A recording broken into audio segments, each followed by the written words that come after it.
All right, all right, all right. Welcome back to Honest Hour, everyone. Today's episode I've been waiting for a minute.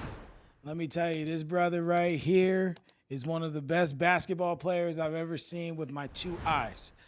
When I was maybe like 16, 17, he was maybe 8 or 9 busting all our ass. He'd be on side to side. The corner shot was his shot. This man's won awards. This man is a professional player overseas.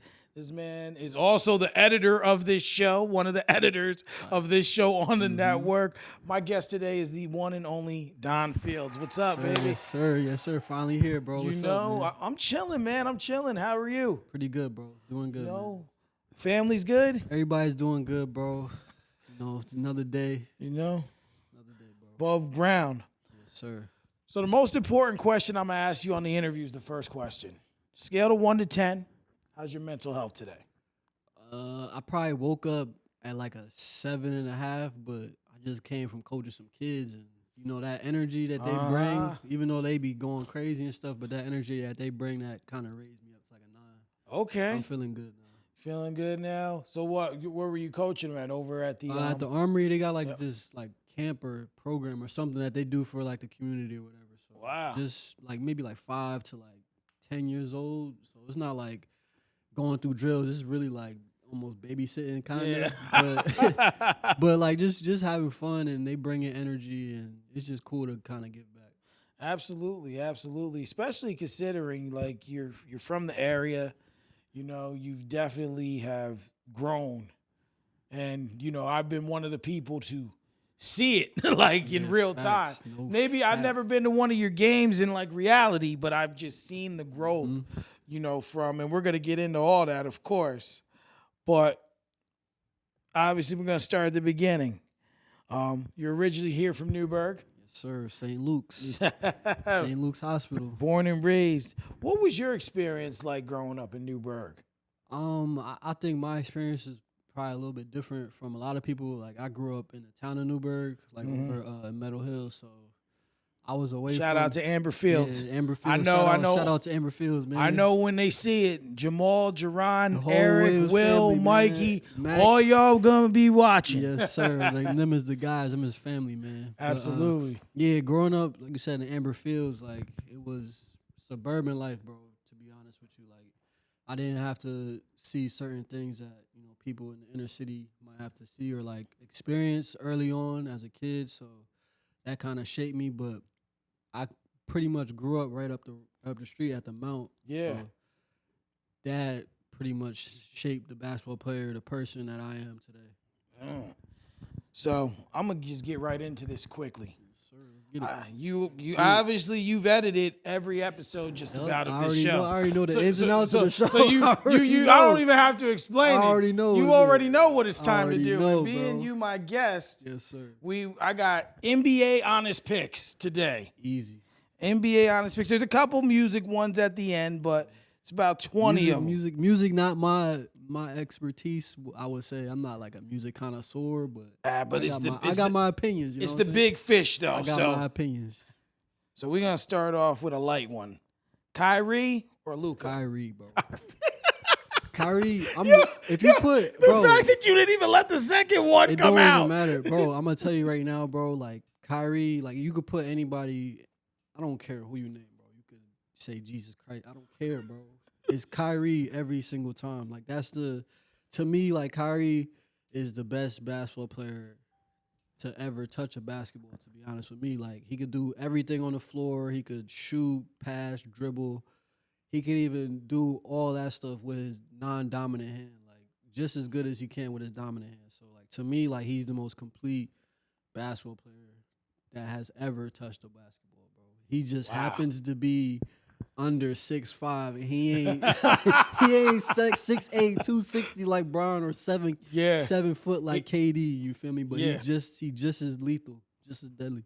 Even sometimes he could be even more lethal. Like, if you watch the way he plays. 2016 NBA Finals, when they came back down 3-1, bro. If you watch the games, bro, like, there was points in the game where, like, LeBron was deferring to Kyrie, bro, because I feel like there's only been one time in Kyrie's career where there's been a person on his team that's a better offensive player. Now, LeBron obviously leads the league Right. all time in scoring, but when Kyrie got to Brooklyn, I feel like that was the only time that he had somebody else on his team that he kind of recognized that was maybe could go toe-to-toe with him scoring the ball. Right. When he was on any other team, you could go when he was with the Cavs with Bron, no Bron, Yeah. Celtics, even Dallas with Luka, bro. Like to me, he's the best offensive player on the court at all times. You know, and that's a testament to him because he's a baller. He's definitely the greatest handler of the basketball Easy. I've Yes. ever seen. Hands down. Like, you know, like for years it was Iverson to Yeah, me. yeah, for years, bro. And then you got Kyrie. He could play just like Iverson. Iverson to me is more of like a north-south. Like he's going at you. Like Yeah. he's not doing 1,000 different dribbles. Like he's one move and going. Exactly. Kyrie could play that way if he wants to, but like for me, it's the entertainment, it's the You know, business of the NBA. They gotta- want to see 30,000 dribbles before you pull up. So like Kyrie could do that too, and that's what makes him great. Absolutely. All right. Anthony Davis or Karl Malone? Anthony Davis. I'm a bro, say this on record. So like you got the 90s like basketball heads. Yeah. Like in my opinion, I feel like their greatness can never be questioned. And without them, the game wouldn't have transcended to what it is now. So the fact that people might say like, oh, the 90s is weaker than the 2000s or the 2000s is weaker than the 2010s and so on and so forth. Like that's how it's supposed to be. It's supposed to revolutionize the game. They're supposed to push the game forward. Like that's their jobs, bro. Right. Like we're not supposed to be stuck at the same skill level as human beings with Exactly. this particular sport, meaning being basketball. Like it's supposed to get better with time. So whenever I see comparisons, maybe a few guys in the 90s I would, like MJ maybe, but Right. like Anthony Davis for sure over Karl Malone. in Yeah. my opinion. I ain't even mad at that. You know? Some of them are a little mixy, but like this one, Scottie Pippen or James Harden? See, that's a tough one because it depends on what you want. Personal preference. Yeah, I already know. It's personal preference. Honest picks. Keep forgetting you done personal watched preference, every show. Personal preference. Yeah, I watched start to finish. Personal preference, obviously James Harden. It's Okay. like his game just looks 10 times better. Scottie Pippen is maybe just as effective. I don't know, but I'm lining up to watch James Harden play. I'm not buying tickets to see Scottie Pippen. I'm not gonna lie. I agree. I'm with I'm you. gonna lie to you, bro. We was only watching Scottie because Michael was there. Exactly, bro. He went to Portland, bro. I was like, we don't know. Like, This ain't they it. don't talk about when he was in Portland as much as they talk about when he was with Michael Jordan. So Exactly. that says a lot. Exactly. Dwight Howard or Chris Bosh? Dwight, easy. Like Dwight, like I had to come to a realization, like watching like podcasts and stuff, like sports and stuff, like guys in NBA, like Jeff T got a podcast, Gilbert Arenas got his podcast, and like the way they talk about Dwight, like especially when he was in Orlando, bro. Like I don't think I really witnessed it. I wasn't really watching at that age, but like to hear what they say, like what he was capable of doing in the league, like If you seen Dwight Howard at that time, like he was another monster, especially defensively. He's the only player that's to what I'm win saying. 3 times in a row. Like Like- they talk about him like I think I seen Jeff Teague say he was like, "Yo, I used to hate playing against him because the guy that's in front of you, guarding you, they not even really trying to stop you. Like if you beat him, they don't care because They're like- they got Dwight back there. They're like, and you go Dwight ahead. is telling him like, "Yo, let him go. I got it." And if you go in the paint with Dwight and 6'11" brick like Yeah. brolic dude, like he gonna put you on your ass, or he gonna block it, or he gonna change your shot. Like it's not gonna be easy, bro. He was like, to me, so I don't remember Jordan's first three-peat. I remember the second three-peat. So I seen everything Kobe and Shaq did.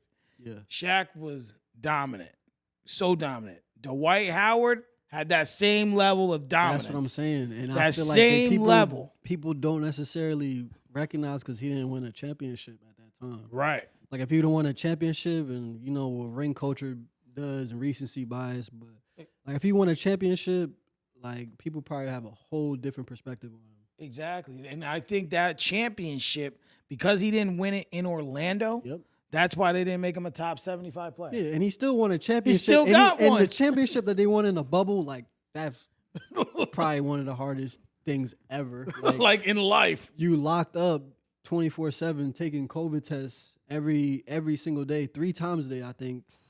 And you just going to hoop with no fans, no nothing. So No it's family, like, couldn't leave. Nothing, bro. It's like that's a hard. And Dwight like was a major difference maker in that championship. Yeah. But like people just they But discredit it. But Damian Lillard's in there.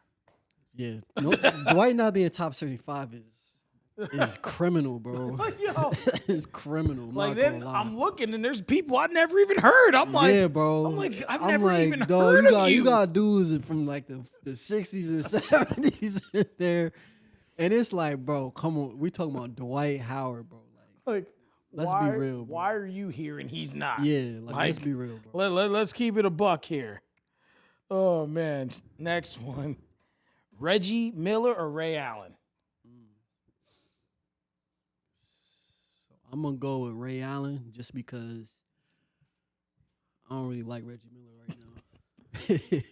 I don't like Reggie Miller, and I'm not even a big Knicks fan, but like my pops, he a big Knicks fan, so like that's been like it's kind of embedded stamped in me. Like Yo. I had Knicks borders on my wall like when I was a kid, like so like. But just watching the Knicks go up against the Pacers and hearing Reggie Miller talk on commentating, bro, like- it just pissed me off because to me he was biased. He was biased the whole time, and I was just like, man, I don't really like this dude.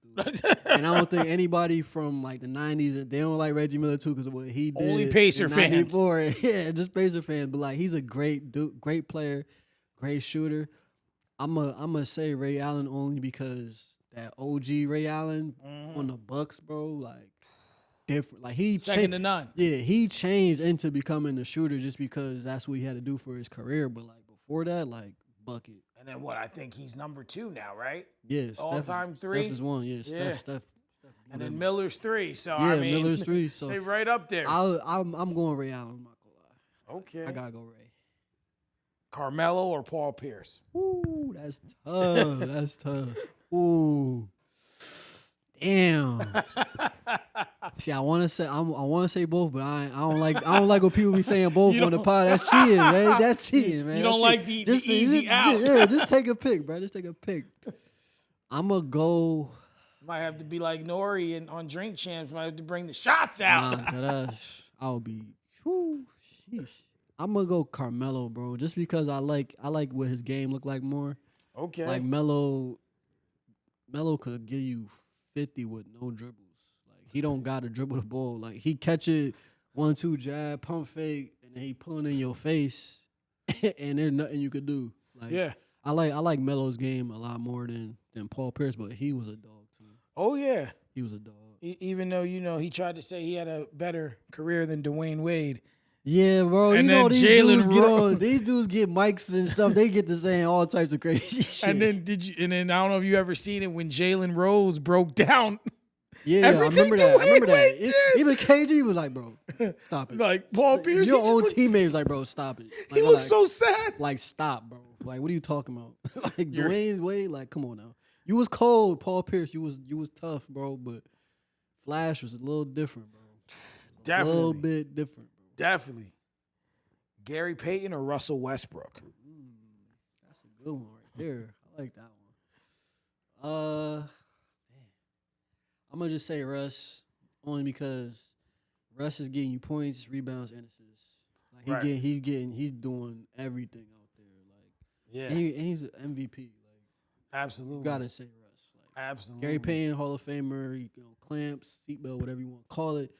Glove. But yeah, glove. Like I'm gonna have to go. I'm gonna have to go with Russell Westbrook. Russ. Gotta be Russ. Joker or Patrick Ewing?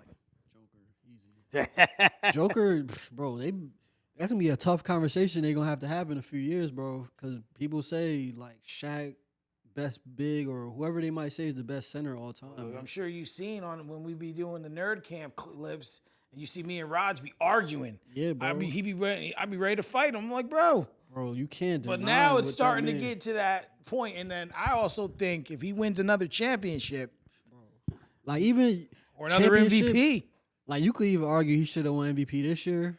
I think SGA deserved it, but like Joker's he's Joker's different. different, bro.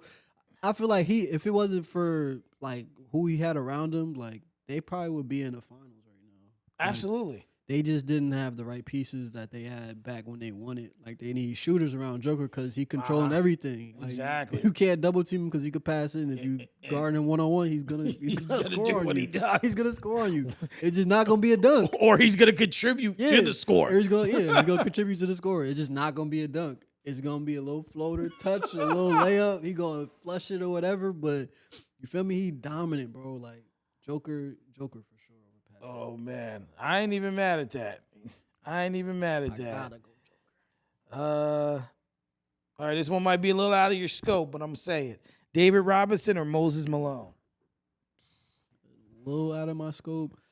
I don't only because I've never seen Moses Malone. I've only heard stories. Yeah. So I'm gonna just say David Robinson, just because I know what he did with the Spurs. Like David Robinson was insane. Like Exactly. especially for that time. Like I think a lot of bigs look like him now, as far as at his position, being able to go from the 4 and the 5 and switching it up, rebounding, running, Absolutely. and guarding, doing all that stuff. So Okay. I'll go David Robinson. KD or Dwayne Wade? Ooh. KD, easy. What am I talking about? KD, Kevin Durant, the Durantula, bro. 7-footer, bucket, get to the elbow, get to his spot, easy. Kevin Durant, gotta be. Tim Duncan or Hakeem Olajuwon? Ooh. That's a both one too, but I'm not gonna say it. Damn, bro. I'm gonna go with Timmy. Cause Timmy got the job done more. He got more rings. I don't like using rings to pick between players and stuff. I Yeah, don't like but doing that. it's hard, even though, think about this too, with your argument or with your decision. Not only Tim Duncan played, I think, 17 or 18 years, never missed the playoffs. Yeah. You know, made multiple, I think 12 or 13 times All-Star game. Been to the finals, I think it's 6 or 7 times. There was one other stat in there that was crazy. Never had a losing season. Yeah, bro. Timmy's and- he's a winner, bro. He's and- just a winner. He's just a winner. In the organization, they never went out and said we needed Kevin Durant. They won with Duncan, Parker, Ginobili. And Ginobili was off the bench his whole career. He was like the ultimate 6-man. So when you take all that, that's proof of the system working. Yep. Because they won with so many different key pieces. You know, they won in what, 03, 05, 07, and then the Heat was what, 12 or 13? Did they win that first year? They won. Well, the Heat won the first one because they matched up 2 years in a row. Yeah. But I think it was 2013 they won the second. Yep. You know, so I mean, you know, Nah, yeah.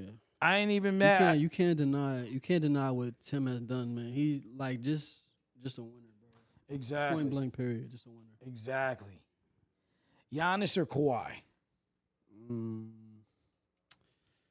Giannis is tough, bro, but I'm gonna say Kawhi just because, like, dude, I don't think he has really any flaws on both sides of the court. Really, like he can shoot the 3, shoot the pull up, get a layup, dunk on you, and then he gonna go down and guard your best player and clamp too. Yeah. Like dudes don't be trying Kawhi. Like No, he's gonna eat he's your guy he's up. gonna clamp. Like he's the claw. Like he's gonna clamp. So like I feel like just being more complete. Giannis definitely is a great defender too.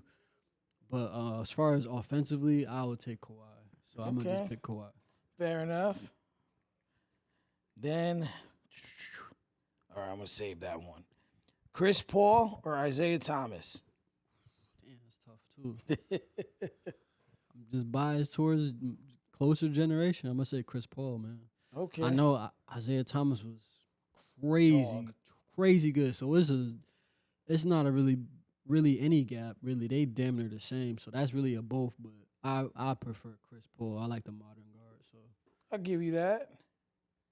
Dirk Nowitzki or Kevin Garnett? that's tough too. When you talk about two players who were really, Sheesh. really like the same. The same. Like I'm gonna say this.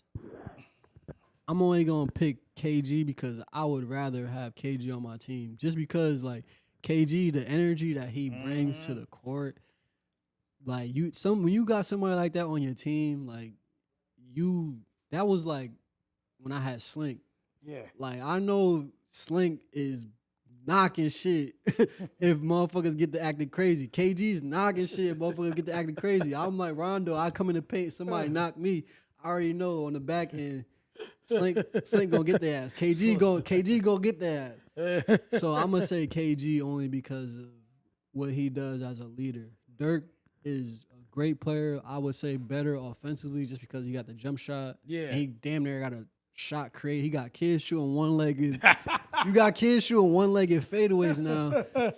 And that came from Dirk, to be honest. Oh yeah, because he used to be like that. Yeah. So that came from Dirk, and like everybody do it in this day and age, but like Dirk was the one that started doing that in the league, like really start shooting that shit as high as possible, and you just see this shit just drop, sink like, in, bro. And you're like, no rim. Yeah, no rim. And the net barely moves. The net barely moves. And you're like, did that go in?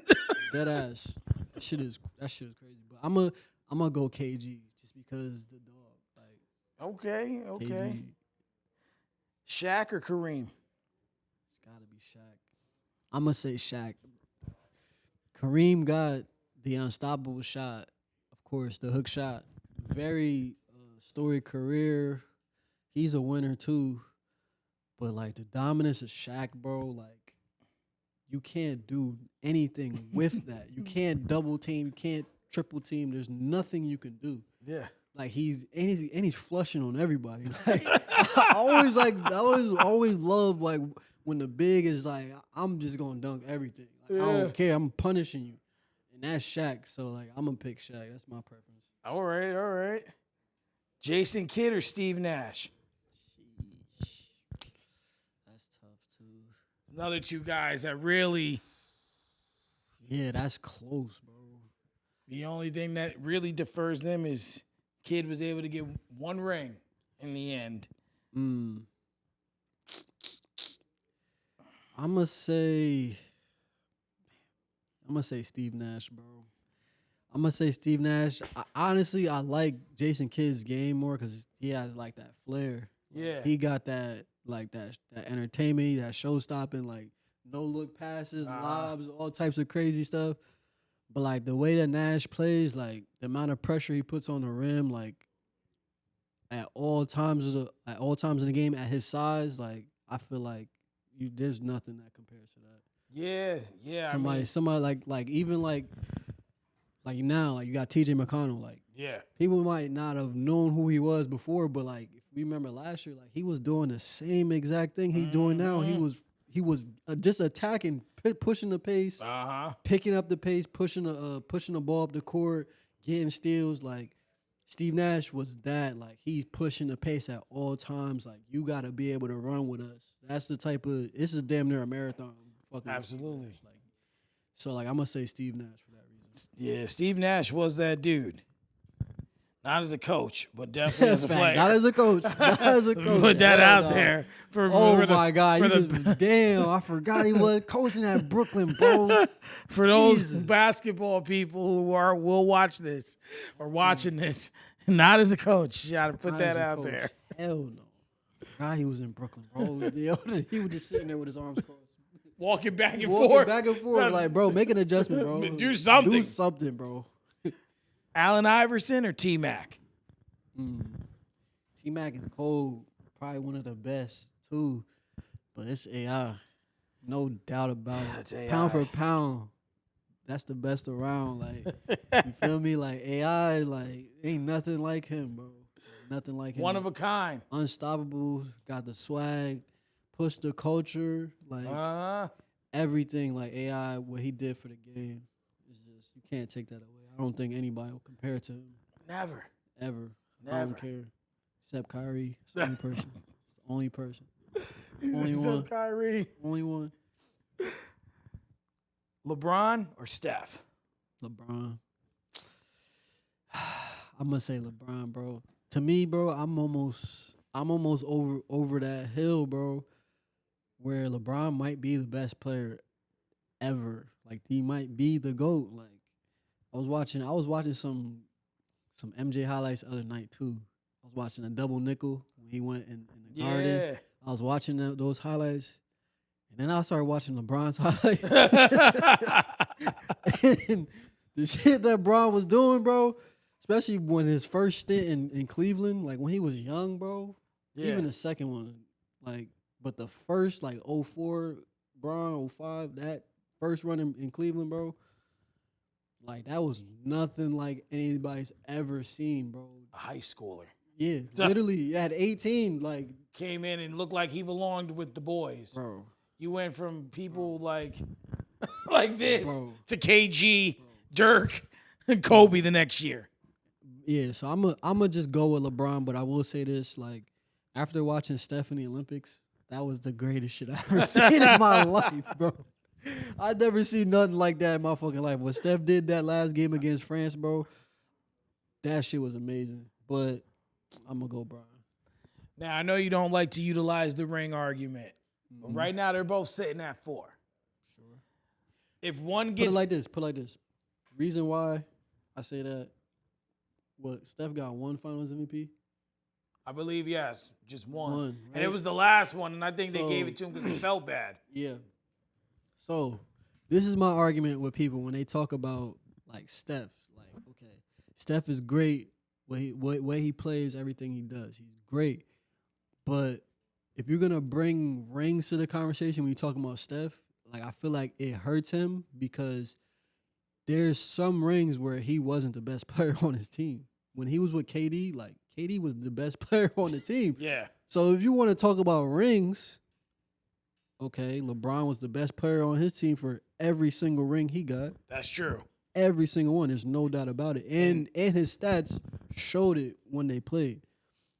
Steph, that first one when they gave it to Iggy, I remember when Iggy won that, and I kind of felt Iggy should have won that because I was watching, and I was like, yo, what Iggy was doing out, even though LeBron averaged like fucking 40, but what Iggy was doing out there, like, it was unmatched, and Steph didn't really play that well.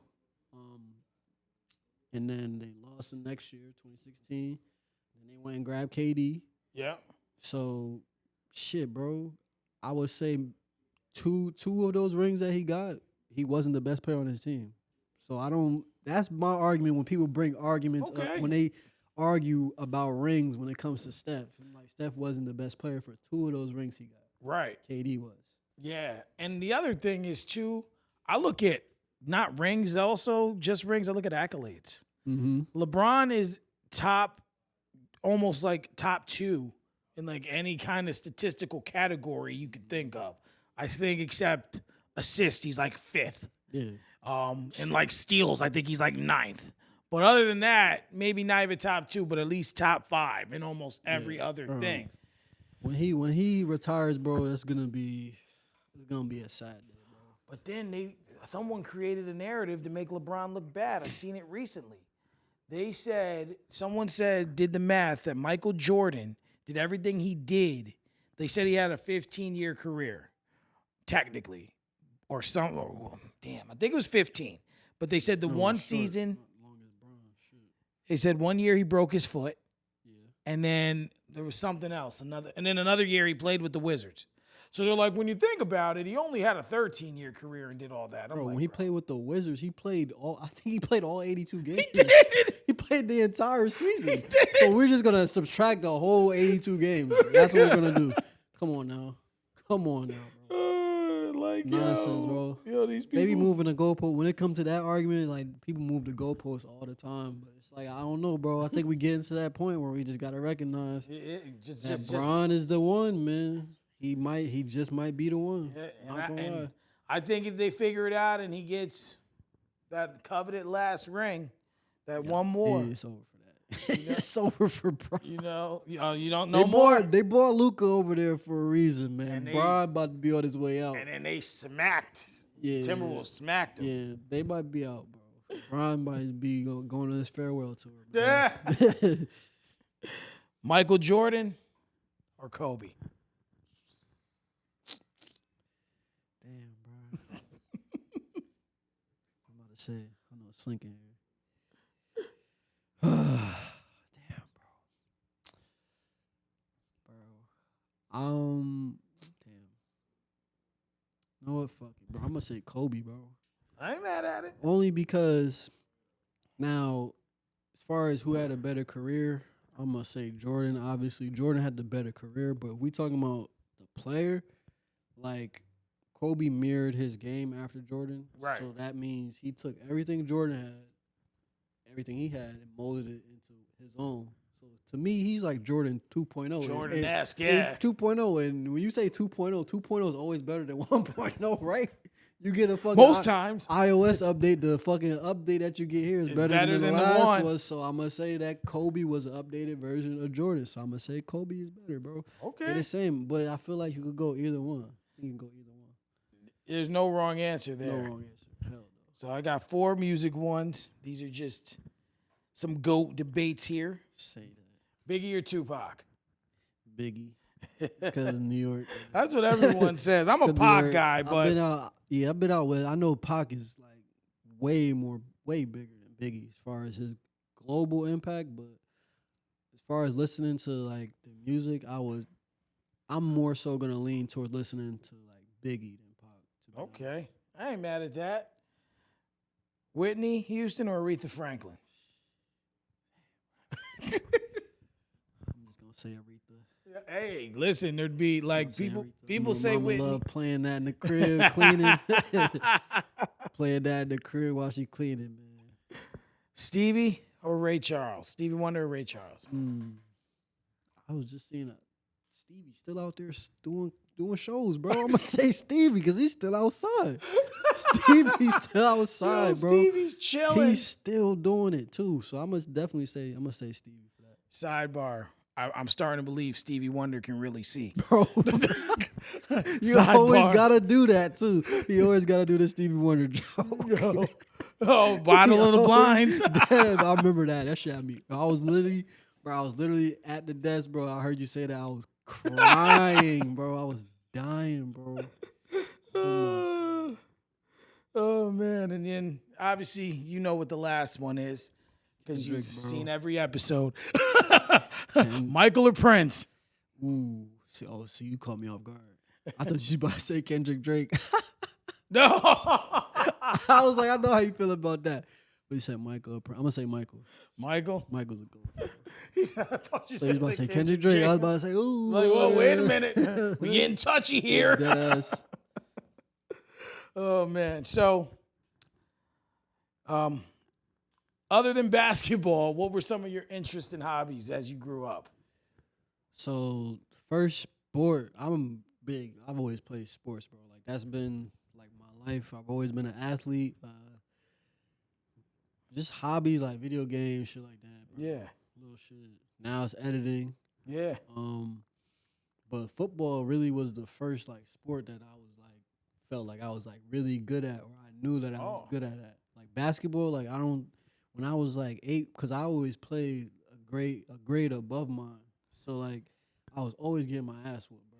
Yeah. Like it was never a time where like I felt like it was easy when I was That's what like made you better, though. From like 8 to like 14, bro. It wasn't until 14 where I think for the first time I played with my age group and I started seeing like, oh, like this is what it's like to play with kids that are my age. Right. And I could kind of felt like I'm like a step ahead of them. But as far as like just a sport, like football, I was a beast. Like Pop Warner, like that was just my thing. Like I was a football player first, and I don't want to necessarily say I loved it, but like I felt like I was good at it. So Right. like I felt better about playing football than I did about basketball when I was younger. Oh wow. And what position did you play in football? Bro, I was a running back. I always wanted to be a running back too. Like for some reason, I don't random ass player, but like Marshall Faulk was like my favorite player. I think I had like a fucking trading card of his. And you were like, used I to- like this guy. Yeah, I was like, I'm like, oh, I like this guy. Like, I used to play with him in like Madden or some shit back then. And he was like super fast, and I was like, oh shit, number 28. Like, oh shit, I fuck with That's this me. guy. And I fucked with the Rams jerseys back then, St. Louis Rams. So like, I was a running back at first, but as I got older, like I ain't get that much bigger. So it's like, Yeah. well, I ain't finna be running and like, taking hits. nope. Like, hell no. Gonna have to do some So of I switched over. I think when was the first I played quarter? I played quarterback. I think I played a little bit of quarterback, Pop Warner, but not a lot. yeah. I didn't start playing quarterback till like high school. Really, Okay. that was the first time. But I could always throw the ball. That was the Yeah. thing. I could always throw. Always had good like timing and like placement when I'm throwing the ball. So it was always something that I was able to do. Wow. Wow. So then from there, when did you first take an interest in basketball, or when did you make the transition over? So like I was always playing because like I said, I was always at the Mount. Like we got Summer Sizzler, Winter Chill, Fall League, then you got AAU. So it was like basketball was always Around. like year round, bro. It was only till like maybe high school where like football started to take over that like summer into winter Yeah. that time where football comes around. But I didn't start taking basketball serious, I think, until I want to say I was in 8th grade. I got put on to the freshman team at North High before North High became NFA North. Yeah. I was playing for the North Junior High Got you School, NJH. but I was at Meadow Hill. yeah. But Coach Coffey, shout out Coach Coffey, he was a teacher at Meadow Hill, Yeah. so he took me. I don't even think he was supposed to be doing this shit. Oh, To be boy. honest with you, I think he might have been breaking. I don't know. I'm not gonna say he was breaking the rules, but I'm not sure because I was supposed to be playing modified at that time. There was a Right. modified team from Meadow Hill, but like I said, I was always playing up, and everybody that I played AAU with, they was all Yeah. at North High. So Coach Coffey brought me over to North High tryouts, made the team, and then I had to like take like some fitness tests that they make you take it for like not in that age group or whatever. Passed the test, and I was playing for North High. And that season, we went 17-0. Like we didn't lose a single game freshman. We had mad dudes. I probably put the picture in the video, but Yeah. we went 17-0 that season, and like I felt like, oh, like I'm good. And I think that was the year that the NFA team went to states and they won. So like basketball, that's when like that changed. I think that's when it clicked. It was like, okay, that's what I want right there. Like I wanna be these dudes. Like them are the dudes Yeah. I looked up to. Like I watched Exactly. all Marcus Henderson, Mike McLeod, Will Boughton, Yeah. Pat, Dash, all them dudes. Like I watched all them dudes from when they was like 12 coming up, 14U. Because like I said, I was playing up. So sometimes I was even playing with them. Yeah. Like, I was on teams. I was on a team with Marcus when I think it was like 12 and under, and I was like 8 years old. And Coach Harold Senior gave me a jersey, and I was out there running around trying to get the ball. They didn't know what the fuck I was doing, but I was out there. But you was out there. I was out there. Yeah, Marcus Henderson, he's another one of the greatest I've seen with my own eyes. Nah, facts. Like, I'm like, bro, Facts. you are, and he's so humbled. I'm like, Yeah, I be trying to tell her that. Stop being. Like, bro, He you're try that- to be. I'm like, bro, stop, bro. like, bro, you're that You know dude. who you are. Like, I seen you throw your sneakers into the crowd when y'all be Washingtonville, bro. Quit all that shit, bro. Like, you're that dude. Like, I'd be like, we would be playing, Amber Fields or whatever. But guard Marcus, no, I'm good. You know he's I'm fast. just- He's fast as shit. Yeah, He gonna- because he got me good one time. He had the ball, and then he went right, and then I went right, and then he spun and went left, and then he was at the rim. I was just like, Mark was always crafty, bro. I'm like, Trust. and then he's just like, sorry, Mike. I'm Sorry, like, like, see, I was like what just you saying like- sorry for? I was just like, bro, it happened so quick. I've been like Nah, this, yeah, and he bro. was gone. I was like, yo, Nah, dead ass. I need Coach Carter to stop you. like, Coach Carter, dead like, ass. yo, I need something. Bro, So facts. after that, I'm like, no, you got Nah, him. yeah, somebody else got hurt. I'm not doing that. They set you up for that one. Oh, yeah. They Yo, set you up. exactly. It's always the person like, who wants to guard him? You guard him. It's like, get him. Yeah, like, bro, you go guard him. You trying to volunteer me to guard this? You don't care about my ankles. Yeah, dead ass. You scared for your own ankles, so you're going to send me up as bait. When I first met you, you were about 8 years old. You would come on the court and bust everyone's ass. Nobody could say, hold on, I wrote something messed up here. I wrote too many words. I had always seen something special in you as a player, personally. Appreciate that. No doubt. What kind of training did you do as you grew from someone who liked basketball to an athlete? So to be honest, like I didn't really start training basketball wise, like really like actually intentionally practicing till like I think it was my sophomore year in high school.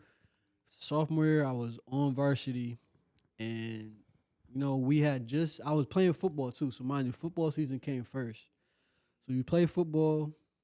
We went to state that year. That was the year we went to Syracuse. I was on that team too with Mike Myers, Ben Velez, Nick Bourne, all them. That Jalen Williams, fucking Anthony DeBose was a fucking ninth grader. Jalen was we was all young as hell.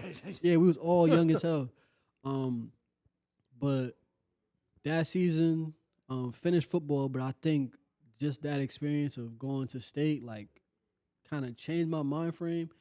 And then we went into basketball season, but like I wasn't necessarily expecting to be like contributing to the team as much. I felt like, okay, I'm gonna be on varsity this year as a 10th grader, but might not have a big role. But then the first game came, bro. We played Warwick, and I think I had like 14 points or something like that. Okay. In my first varsity game, and I was like, bro, like what the? You like this just happened? Like what? I was hitting three. I was hitting open shots. I ain't do nothing crazy, but I was hitting open shots and everything.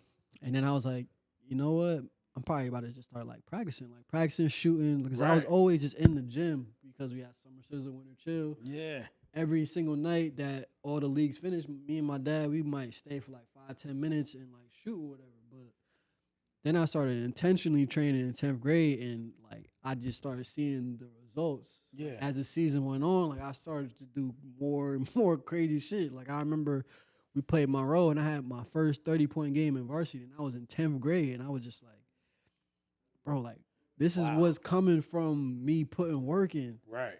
So it wasn't, and then it finally clicked that one time because we played Washingtonville, and we ended up losing to Washingtonville, 10th grade. Yeah. We had me, LJ, Lil Ruddy, Jason McAllister, bunch of dudes, bro. We lost to Washingtonville, and literally after that game, I went to the gym, like right here, literally. Wow. We drove my pops. We played them at Washingtonville. We lost.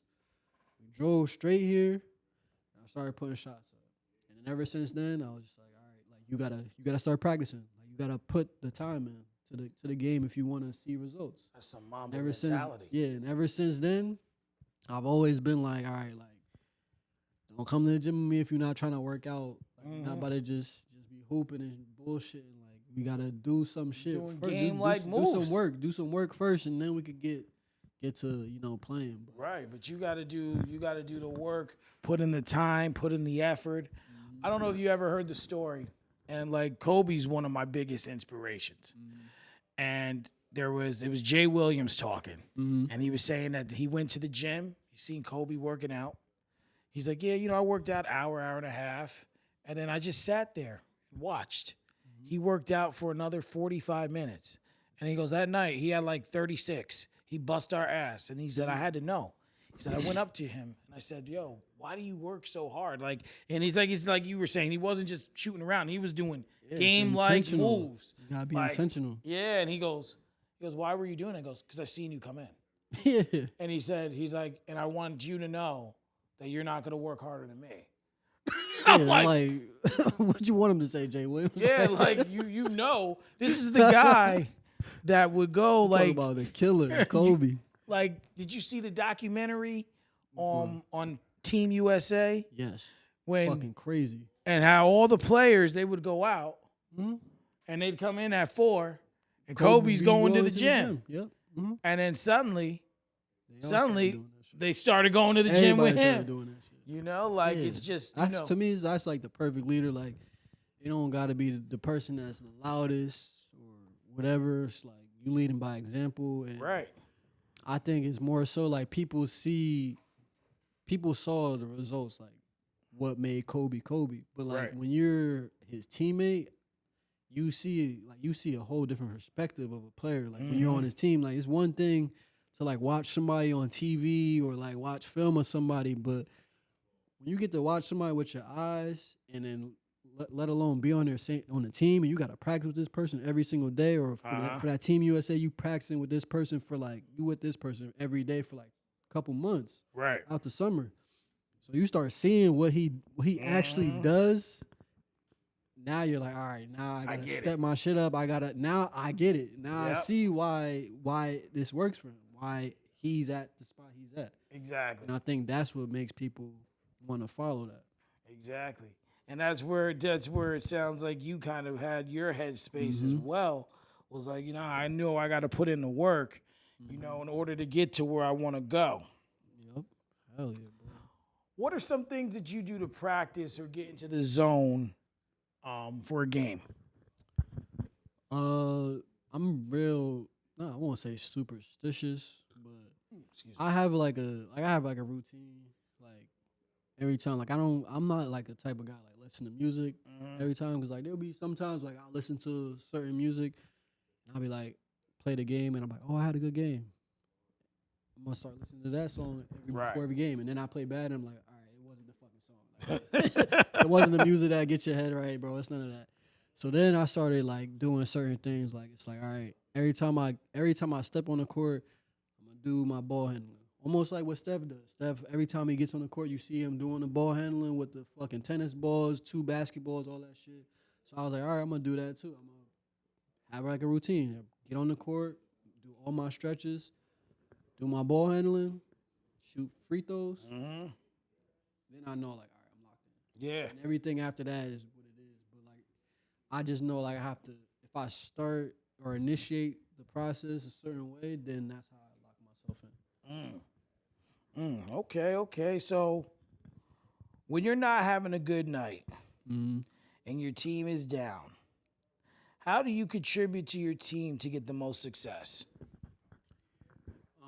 I think like you just have to continue to have confidence. So like, if you have a down night, shots is not falling, whatever the case may be, to me, you just gotta keep shooting. To be honest, like obviously, like you should get your teammates involved, pass the ball, move the ball around, get everybody else in rhythm. Right. But like, they still need you to be who you are. Like for example, like the Pacers game, what was it game 3 or which game did they lose? The last one, OKC, game 2. Well, they lost. Well, they lost last night too. They lost last night too. Yeah. I missed that game. But I'm talking about when Tyrese Halliburton had, I think he had like 4 or 5 points going into the fourth. Oh, that was game 2. Yeah. Yeah, 4 or 5 points coming into the fourth. It's like we still need Tyrese to be Tyrese Halliburton. Like, Right. We need you to be aggressive to score. We can't. Like I think what he tries to do is tries to like get everybody involved in that fourth quarter. Yeah. Now is my time. Right. But sometimes this shit, you just need to be you all 4 quarters. Right. Doesn't matter. Just like that's what SJ is like, bro. I'm gonna get a bucket. Yes. From the I'm first gonna do to what the I'm fourth. doing. I'm not gonna stop. It don't matter if I'm making shots or I'm missing shots. It doesn't matter. I'm gonna be Who I I'm am. just gonna be who you are. You gotta stick to what you know.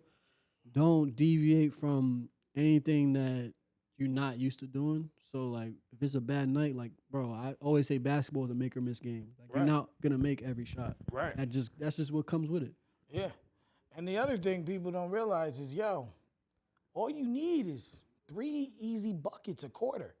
If you Literally, get bro. 6 points a quarter at the end of the game, that's 24 points. Exactly, bro. And it's just like, and you didn't even do like you all you did was 3 shots a quarter. Literally, If bro. you Literally, so bro. people try these heroics. Yeah. And it's like That's what it is. But you start getting into that mindset, like you start putting unnecessary pressure on yourself. Like Yep. bro, you don't gotta be. It's not about being a hero. Just be who you are. Like if you a scorer, score. If you're a shooter, shoot. Mm-hmm.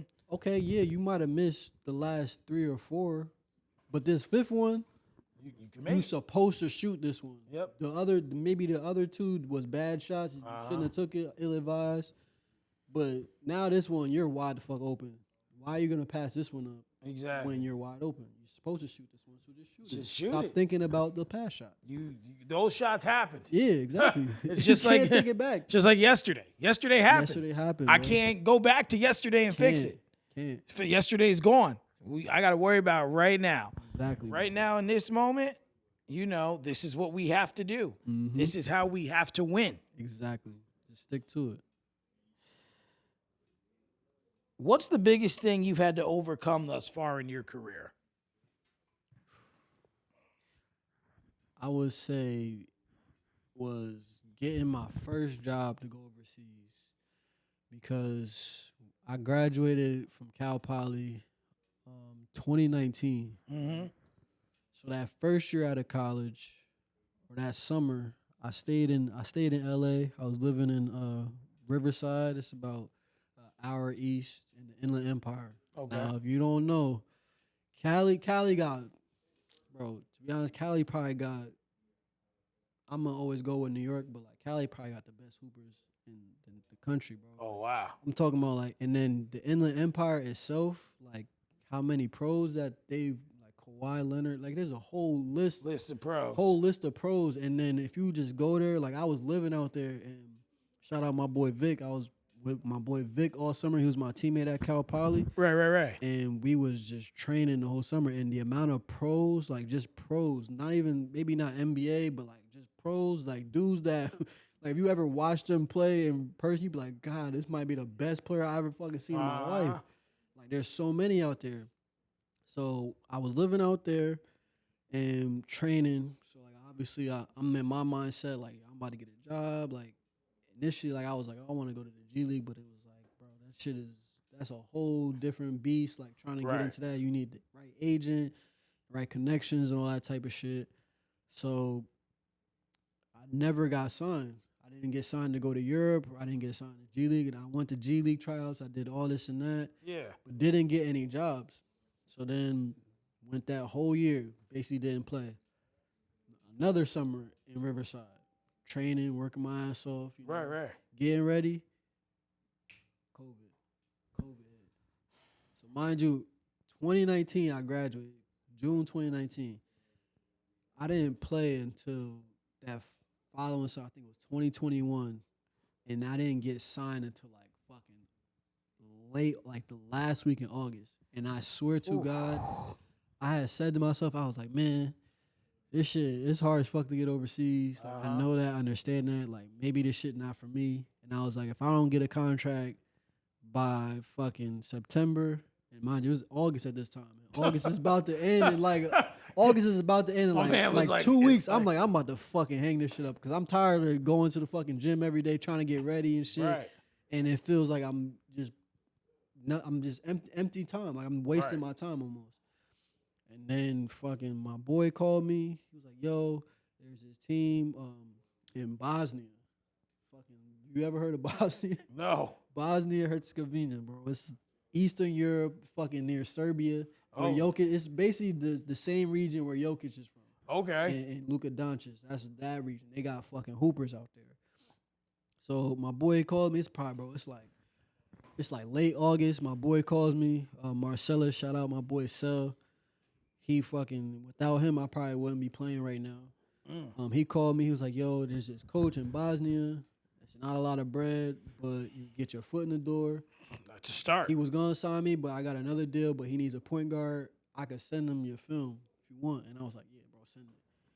And like a week later, it's September now. Yeah. I'm waiting for that fucking text. Waiting for that call, that message. Then I started talking to the coach, and then I started end up going to Bosnia. Just like that. And shout out my mentor, his name is Jackie Knowles. He from the city. He always says, in this business, like, shit happens overnight. Literally. And I don't think there's any other better way to put it. And I think that goes with anything in life. Like, you never know, like, who's talking about you, and what rooms your name is being brought up, and you never know who's watching you. Absolutely. So I feel like you just gotta take that approach every single day. Like that was the biggest thing that I had to overcome. It was like I think it was like 18 months that I had played a game, like Right. an actual like basketball game. It had Yeah. been 18 months. And now they shipped my ass to fucking Bosnia. Wait, you're in LA and you're going I'm way going all the way to fucking Eastern Europe, bro. Woo. I swear to God, that was the craziest shit I ever seen in my life, bro. Man. Buildings fucking half destroyed still because they had a war back in the 90s with Serbia or some shit. So, like, it was just a whole different experience. But, like, overcoming that was probably the toughest thing that I did. Wow. That's crazy. That's a dope story, though, for sure. So let's talk about your professional playing career. So are you still playing with that team that you signed with?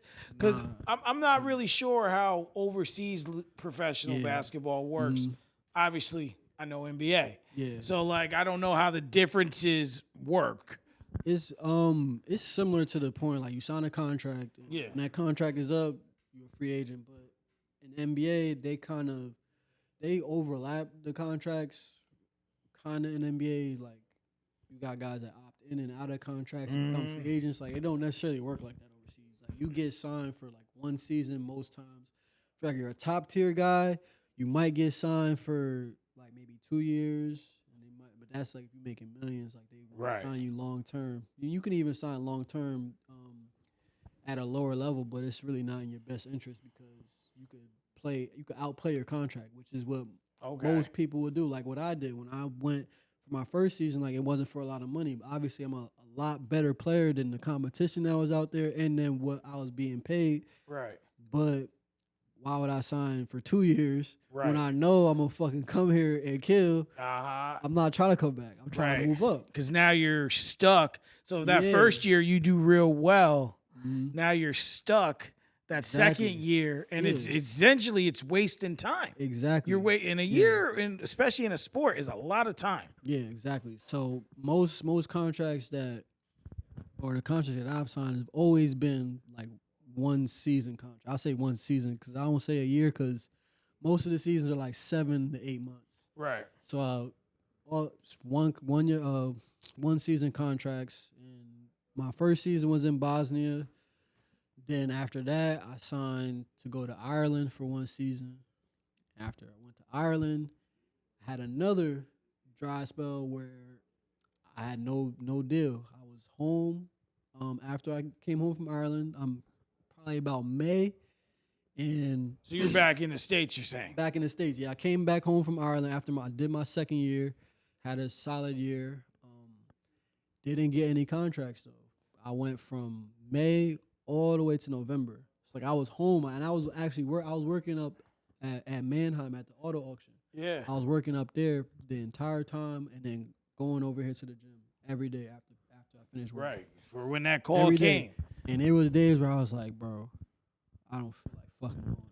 And I'm like, what the fuck am I going for? Yeah. You get those moments. Obviously, we human beings. Like Of you course. start doubt creeps in. Like Yeah, that shit especially happens. when it's like a long period of time. bro. Yeah. And it's like you seeing other guys get deals, other guys playing. They're Mhm. playing in their seasons, and you're like waiting for your fucking. I'm sitting here waiting for my shit, and then I got a fucking phone call in the middle of November. Matter of fact, it was a week before Thanksgiving.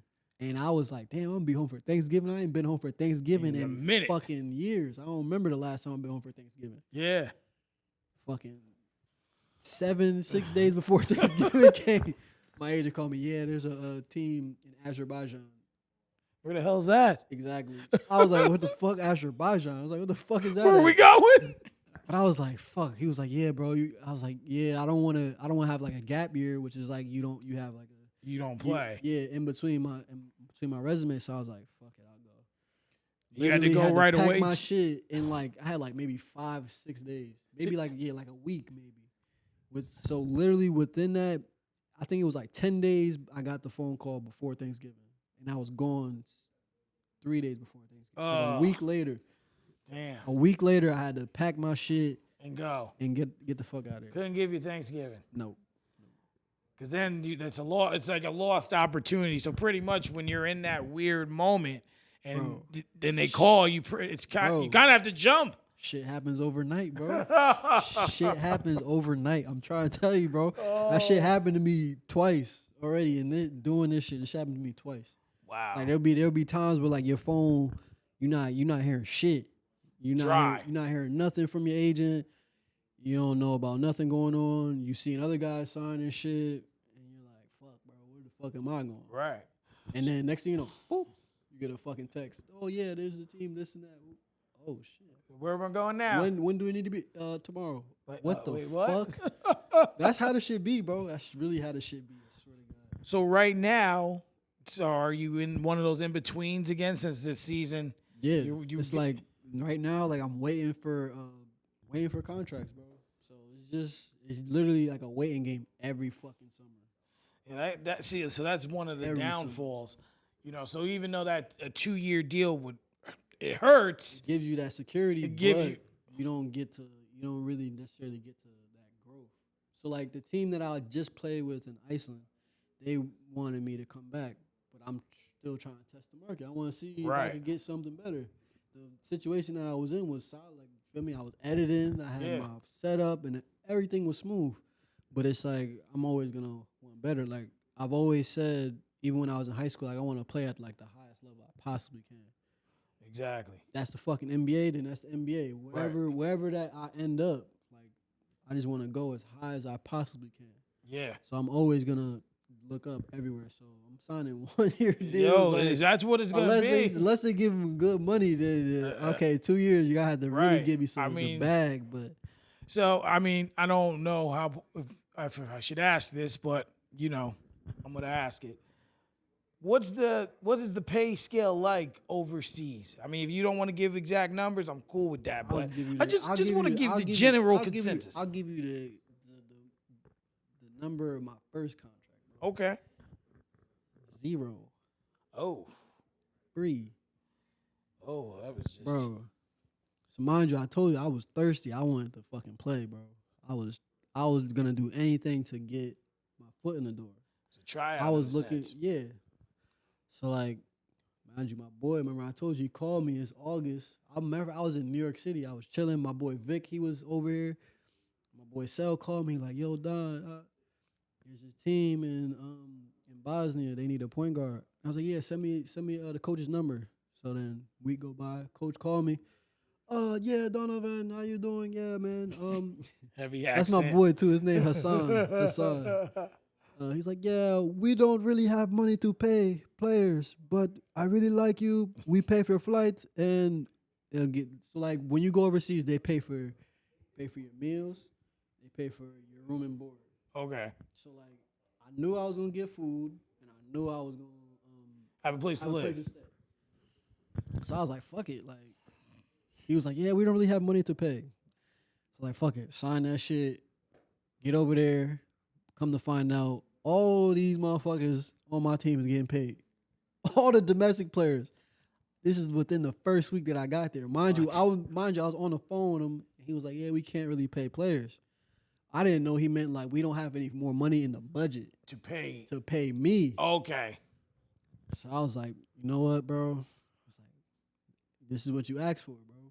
Like this is what you wanted. You wanted to play. You wanted your shot. Sometimes you say, be careful what you wish for. So I didn't wish for the money. Maybe I should have wished for the fucking money. But I didn't wish for the money. I didn't. I was like, God, I want to play. I want to get my foot in the door. I want to get over to Europe.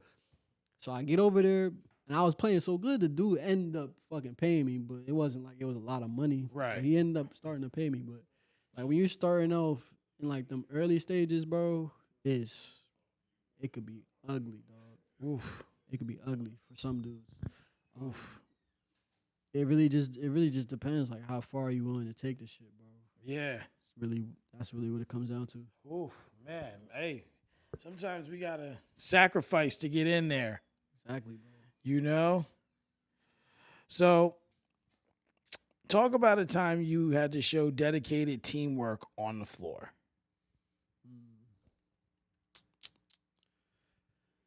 Probably, it was college. We was playing UC Santa Barbara, and it was like the first 7 minutes or 5 minutes of the game, bro. They was beating us 23-2. They were whooping our fucking ass, bro. They were whooping us, and they had Gabe Vincent. Gabe Vincent plays for the Lakers. Yeah. He was on UC Santa Barbara, so I had to play him twice a year. Oh man. I vividly remember he had the ball like left side, and I seen him step back for three, and the amount of space he created, I was like, God. Launched that, they was up like 25 to like 23-2 or some shit, bro. Jesus.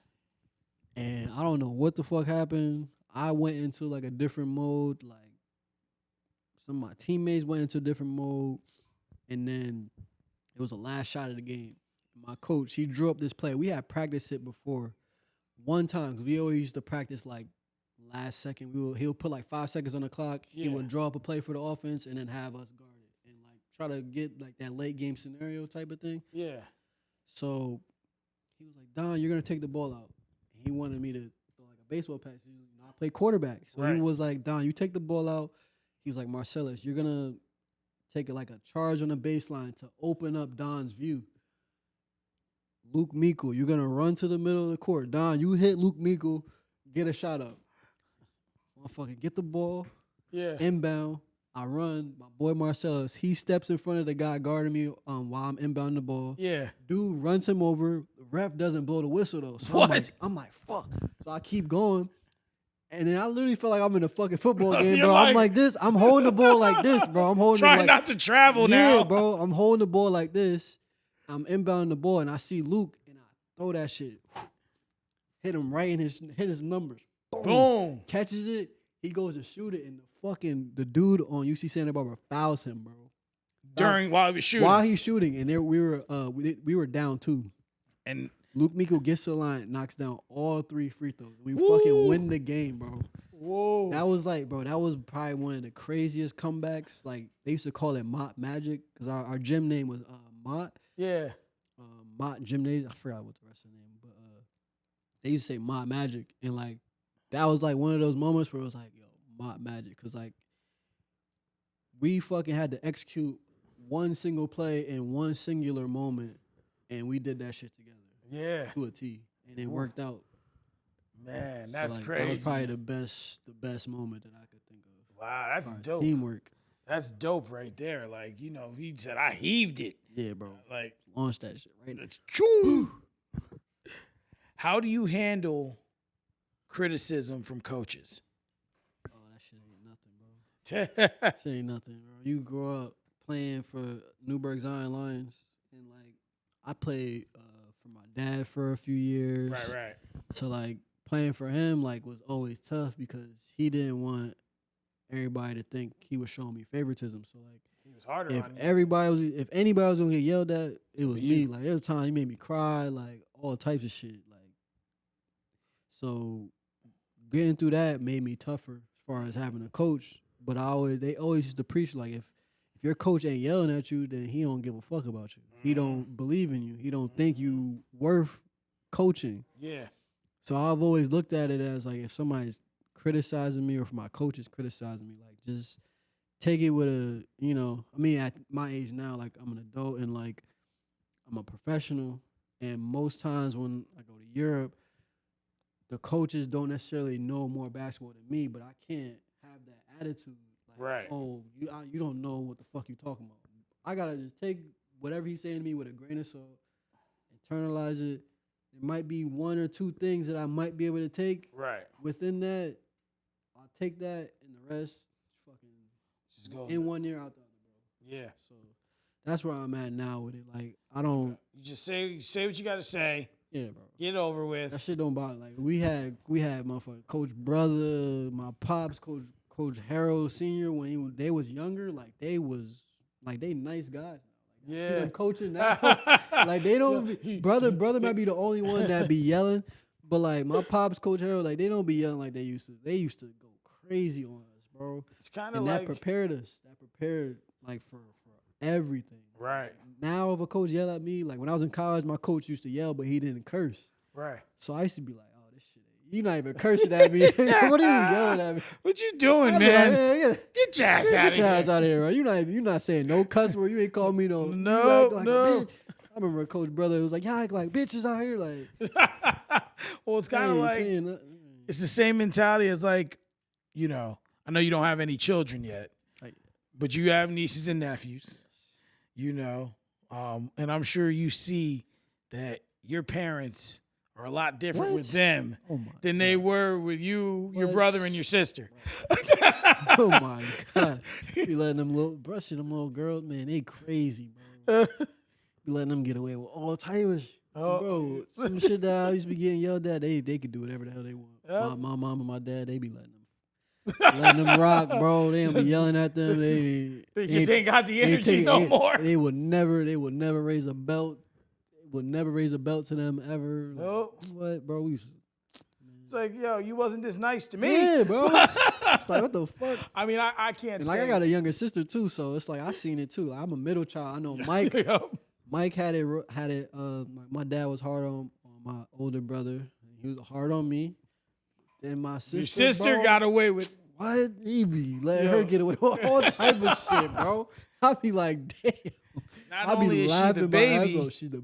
and she's a girl. So What, bro?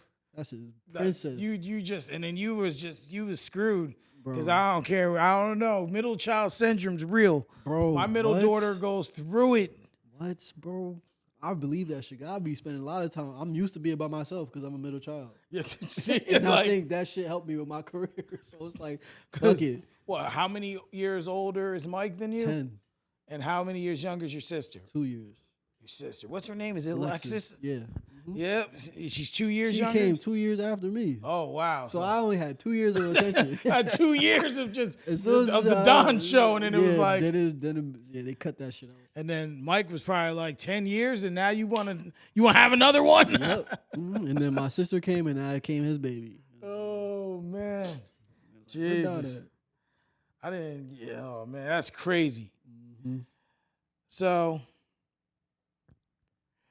what is the experience like overseas? Like, and when I say experience, not so much playing, I mean living.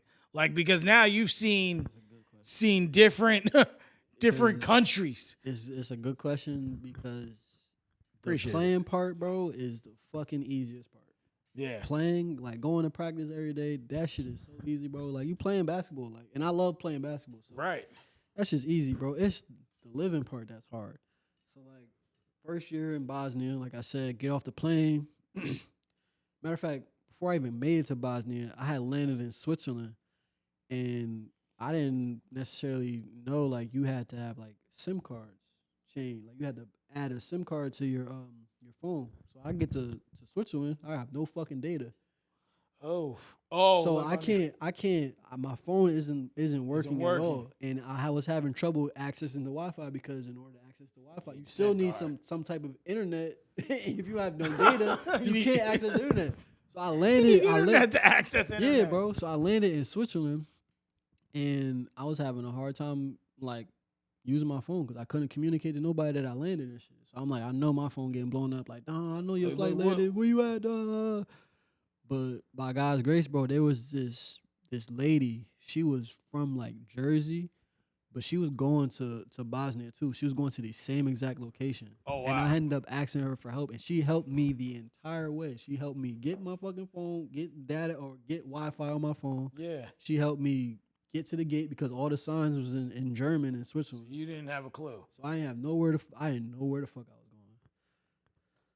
Landing fucking Bosnia, bro. That shit, bro. Bosnia, it looked like a fucking war zone. Like you looking at Israel, like all that shit is Right. going on. Like the buildings in Bosnia are destroyed the same way. Like they still have not been repaired Wow. from a war that they had in like 2000. Wow. 20 years ago, bro, that they had this war with Serbia, and their buildings still are destroyed in their capital city. And then I go to my city, which is like 4 hours away, mind you. We're driving in the mountains. And, bro, my coach, he drive this fucking, it's called a Lada. The car is called a Lada. And in Bosnia, it's only 2 lanes, bro. Yeah. So you got your What side they drive on the right side just like we do. Yeah. The fucking guardrails right here. If you look over the guardrail, bro, you basically on a fucking cliff. Oh man. It's like them ice road Terrifying. truckers that be Yeah, driving. like Bro, but my coach, he on his phone like this. He driving on his phone at the same time. And like I said, it's 2 lanes. And if there's a car in front of you, you could pass him. yeah. Bro, there was one time he was fucking driving. He was on his phone. He go to pass the car. He on his phone. He look up. There's a fucking truck coming. I'm like, I'm sitting in a seat like this. We're driving to the city. I'm like, bro, I just landed. I'm like, bro, I might not even fucking make it. Might not even get Might to not play even a make game. it, bro. He fucking swerved back in front, beats that truck that was coming in the opposite direction. It's terrible. Get to our cities, fucking like a village, bro. It's a small city, one road in, like, One road out. bro. Small. So it was like you gotta really lock in. And Ireland probably was the fucking dopest shit. Like I was in Dublin, so I was in the capital. So like if I wanted to go to the fucking club, like, I could hop on a bus with my teammates and we could go downtown. If I wanted to go anywhere, I could just hop on a bus. Everything was accessible there. So it was a lot better living there. And then I went to Azerbaijan after that. In Azerbaijan, bro, bro, it was rough, bro. I remember talking to Jabari when he was just like, where you at now? I was like, Azerbaijan. I was like, where the fuck you at? And then I'm like, it's the craziest thing because it's like a majority, it's like a Muslim country. Yeah. But there's Christians there also. But they having like conflict with Armenia. So like a lot of my teammates, they getting fucking sent to the military and shit during the season. And then I remember one specific time, bro. It's like, you know, they cover their bodies there. Right. Especially like the men. So it's just hot as shit outside, bro. It's just like, I think it was like, I forgot when it was. It was like one of my first weeks there, but it was still warm because it's pretty warm country. Right. I'm outside in my shorts, regular basketball shorts. We just finished practice. Got my Crocs on, my backpack, shorts. I'm just walking. And the motherfucking car pull up 5 motherfucking Arab dudes deep, bro. And they just looking at me like, and I had one of my teammates with me. And they started talking to him. And then he came back over to talk to me. He was like, yo, yeah, they're talking about you wearing shorts. It was like, they're saying like, it's disrespectful that you're wearing shorts and you're showing your legs. We have women, children, grandmothers that live in this apartment complex. I was just going to the grocery store, bro. When I'm telling you, these motherfuckers pulled up 5 deep. They stuck in this car. They 5 deep, just like, what the fuck? Like, and they looking at me because I'm black, but they know like I don't fuck. Because everybody there, when they see you, they know you're American, so they all, oh my God, staring at you. Everybody stares at you. If you were to go to Bosnia, Azerbaijan, like they would see you and they'd be like confused. You just be walking down the street. I remember just people just staring at me, bro. Wouldn't be doing. They won't say nothing to you. They won't do nothing malicious. Just nothing. like, they just be staring at you because they're like, "What the fuck are you doing here?" like clearly you're lost. Yeah, like what the fuck are you doing here? And then Iceland was dope too, just because the country. Iceland is beautiful. Traveling there is just difficult because the conditions, fucking glaciers, the wind, snow, and all that shit, bro. So the city I lived in was like 6 hours from the capital, so it was like traveling back and forth there was so rough.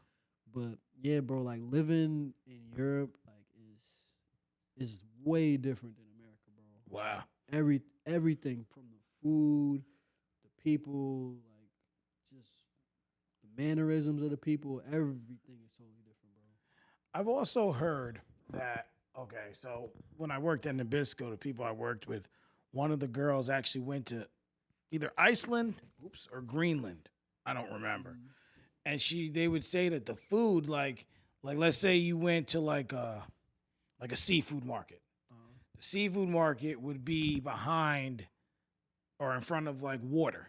And they would go and they'd catch whatever you ordered. Like they'd go get it and they'd make it fresh and they'd cook it for you. She said it was very expensive. And then she also said that when she would come back here, she'd eat and get sick. Like, is it really like, to that degree? How different is it? Yeah, I don't know if it's whether or not America adds shit to our food, bro. But like the best example I could give you, bro, is like, so you know Planet Wings, right? Yeah. Like Planet Wings, fucking wings is tiny, bro. And expensive. Yeah, that's how all wings are. They not fucking big ass buffalo wings that we got here. Yeah. They the little tiny ass. That's how they chicken wings are, and that's just how their chicken. Like they don't have Big ass wings like we got here. I don't know whether we add steroids or some shit to the fucking chickens here to make these motherfuckers bigger. But yeah, I think the food in Europe, I think is just a lot fresher. Definitely for one, like they don't put as much sugar in like a soda, for example. Like a Pepsi in Europe and a Pepsi in America taste totally different. Oh, wow. Pepsi in Europe tastes like a Diet Pepsi almost. Wow. But it could be a regular Pepsi, but it'll taste like a Diet Pepsi. Because it's not. But I think the sugar, I don't know if it's they putting real sugar in their shit or they putting less sugar. Something different. I don't know. They doing something different. Over here we use high fructose corn syrup. Or yes, some shit there we like go. That. Yeah. Yep. So like shit they like might that, not use that. That shit might be illegal over there. So funny shit. It might be illegal. It might red be like, red 40, fucking red 60, whatever. All them dyes and yeah, bro. Like I was reading something where over here they're passing a law where you can't put dye in certain foods anymore. Mm-hmm. I think by 2027, I want to say, all those companies are certain dyes that are going to be banned. They have to take them out of their food. Everything you're going to start tasting different. Yeah. Even one little fucking ingredient, because I really think just a few things that they do different in Europe. But I feel like we got good food. Depends on what part Europe you're in. That's going to have like solid food. But yeah, they definitely doing some different shit over there. Oh, man. They on something. Nah, that They're like, so respectfully, I believe you are an NBA caliber player. Appreciate that, brother. No doubt. And you kind of answered this, so I'm going to rephrase this question. The original question is, what made you decide to play professionally overseas? Which you answered in a sense about California. What if there was an opportunity to get into the NBA? Of course. Just to fucking be on the stage, bro. That's really it. Yeah. At that point, like, I understand, like, bro, trust me. You're a fucking NBA player, dog. That to be in the league, bro, like, you gotta be fucking really good. Like, I done seen some dudes that's good, bro, but like, it's like when you see an NBA player, bro. Like, I'll give you an example, bro. When I was in Bosnia, matter of fact, I don't know if you know this name, Mirza Teletovic. He played with the Milwaukee Bucks for a little bit. He also played with the Brooklyn Nets. Is he the one? He kind of got like Number a mullet. 44. Nah, not a mullet, but he like a big white. Like he looked like a big white dude. The name's familiar. Bro, the name is Mirza Teletovic, bro. He was the first Bosnian player to make it to the NBA. Wow. Very first, bro. I got a chance to play against him in Bosnia my first season. Mind you, bro, he has his own team, KK Turbina, that's the name of their team. He comes to the game. Right. We're playing in my city now. Bro, it was the most fans I ever seen show up to a game, bro. In my city. We would have maybe like fucking 50, 60 people, bro. It was like 100-something people in the gym when he came, bro. They was all there to see him, though, because it was like, oh, bro, he's the first Bosnian NBA player. So I'm like, okay. He doesn't even play the first half, bro. He doesn't warm up. He doesn't do shit. He just on the side, like, stretching. Chilling. The whole first half, bro. And I'm fucking killing them, too. Because I was dumb. I'm like, bro, we about to play Mirza Teletovic. I'm about to kick that. So I'm, like, cooking, bro. I think I had, like, 20 in the first half, bro. Bro, he subs in second half, bro. Swear to God, bro. We was up maybe 10, bro. That lead changed to fucking... We was down 20 after he subbed in. Bro, he played, like, 18 minutes, had a double-double. What? Bro, his first shot, he was on the left wing. He shot it, a 3, and you could tell he intentionally shot the shit off the glass. His first shot, he shot that shit off the glass, bro. And then he came down again, shot the shit from the volleyball line. Cuff. Bro, like doing everything, bro. Like, he like 6'8", big body. Yeah, I remember him. We had like a 6'8" American dude, but like he has no fucking chance in that. You could see, bro. Every time he's bringing the ball up the court, every single possession, he's making the right play. He's either getting fouled or he's scoring. One way or another, the ball's going in the basket. Mind you, I had 40 and we lost by 10. Jesus. I had 40, we lost by 10. And he only played the second half. Damn. He did not touch the court. He wasn't The even whole- on the bench in the first half. He didn't warm up. He didn't even warm up. I swear to God. And I don't think he took a shot. And then his first shot was off the glass from 3. And then and you like, I was you like, you and like- I was like, all right, okay, that's an NBA player. you're like, okay, that's a real. I've seen a few NBA players like that was one I played against in a game, and I was like, but he was older too. It's like, but I was still like, damn, like that's what it. Yeah, like That that's, level, like you could just tell, like the separation is Yeah. different, bro. And like I can't guard. He fucking 6'8". He's 6'8". like, what am I Fuck gonna am do? I gonna do in the league, bro? Like I'm little as shit. I might be able to fucking Jose Alvarado or some shit. Motherfucking get some steals from behind. But him 6'8". Like you just gotta be a different breed, bro. And the timing there's a lot of you gotta have some luck too. Timing gotta be right. Exactly. Hard as Exactly. that, but yeah, bro. League is different, What good qualities do you have that make you such a phenomenal basketball player? man. I would say maybe like the confidence that I have in myself, cause like I'm the smallest guy. Yeah. At probably all times. That'd be the crazy thing, bro. It'd be crazy because whenever like I'm overseas, like I'm around my teammates a lot. So like I'm always around motherfuckers that's taller than me. Like, And then I come home and I'm around like normal people, like people that are like, like the same height. yeah, like, and I'm like average size. So it's Right. like, okay, like now I could kind of feel like I feel like I feel a belong. little bit better, bro. But I play basketball, so everybody's always bigger than me. But like that never like ever got into my head. Like if somebody's bigger than me, then they're better than me. Like it never registered like that in my head. It didn't matter. Like I was always going fucking 1,000 miles an hour. I ain't give a fuck if nigga was in there 7 foot. Wemby motherfucker. I don't give a fuck who was in there, bro. You going. Block my shot was, I'm coming back again. It don't matter, bro. We going. I'm going. You knock me on the floor, it don't matter, bro. We going no That matter confidence what. and the perseverance, bro. That kind of helps. So, That's an eye for an eye. yes, sir. Boo. What is your greatest strength as a player? My speed. My speed for sure. I was always fast, especially because like for football. Like football made me a better basketball player. The speed was always like something I had. Yeah. Like when I was in high school, like looking back now, like I was good, but like I don't think like skill wise or like even knowing the game of basketball, I don't think I had that. I was just a better athlete than a lot of the guys out there. I was Right. always faster, more agile, jump a little bit higher maybe, but for sure my speed is my best attribute, I would say. Okay.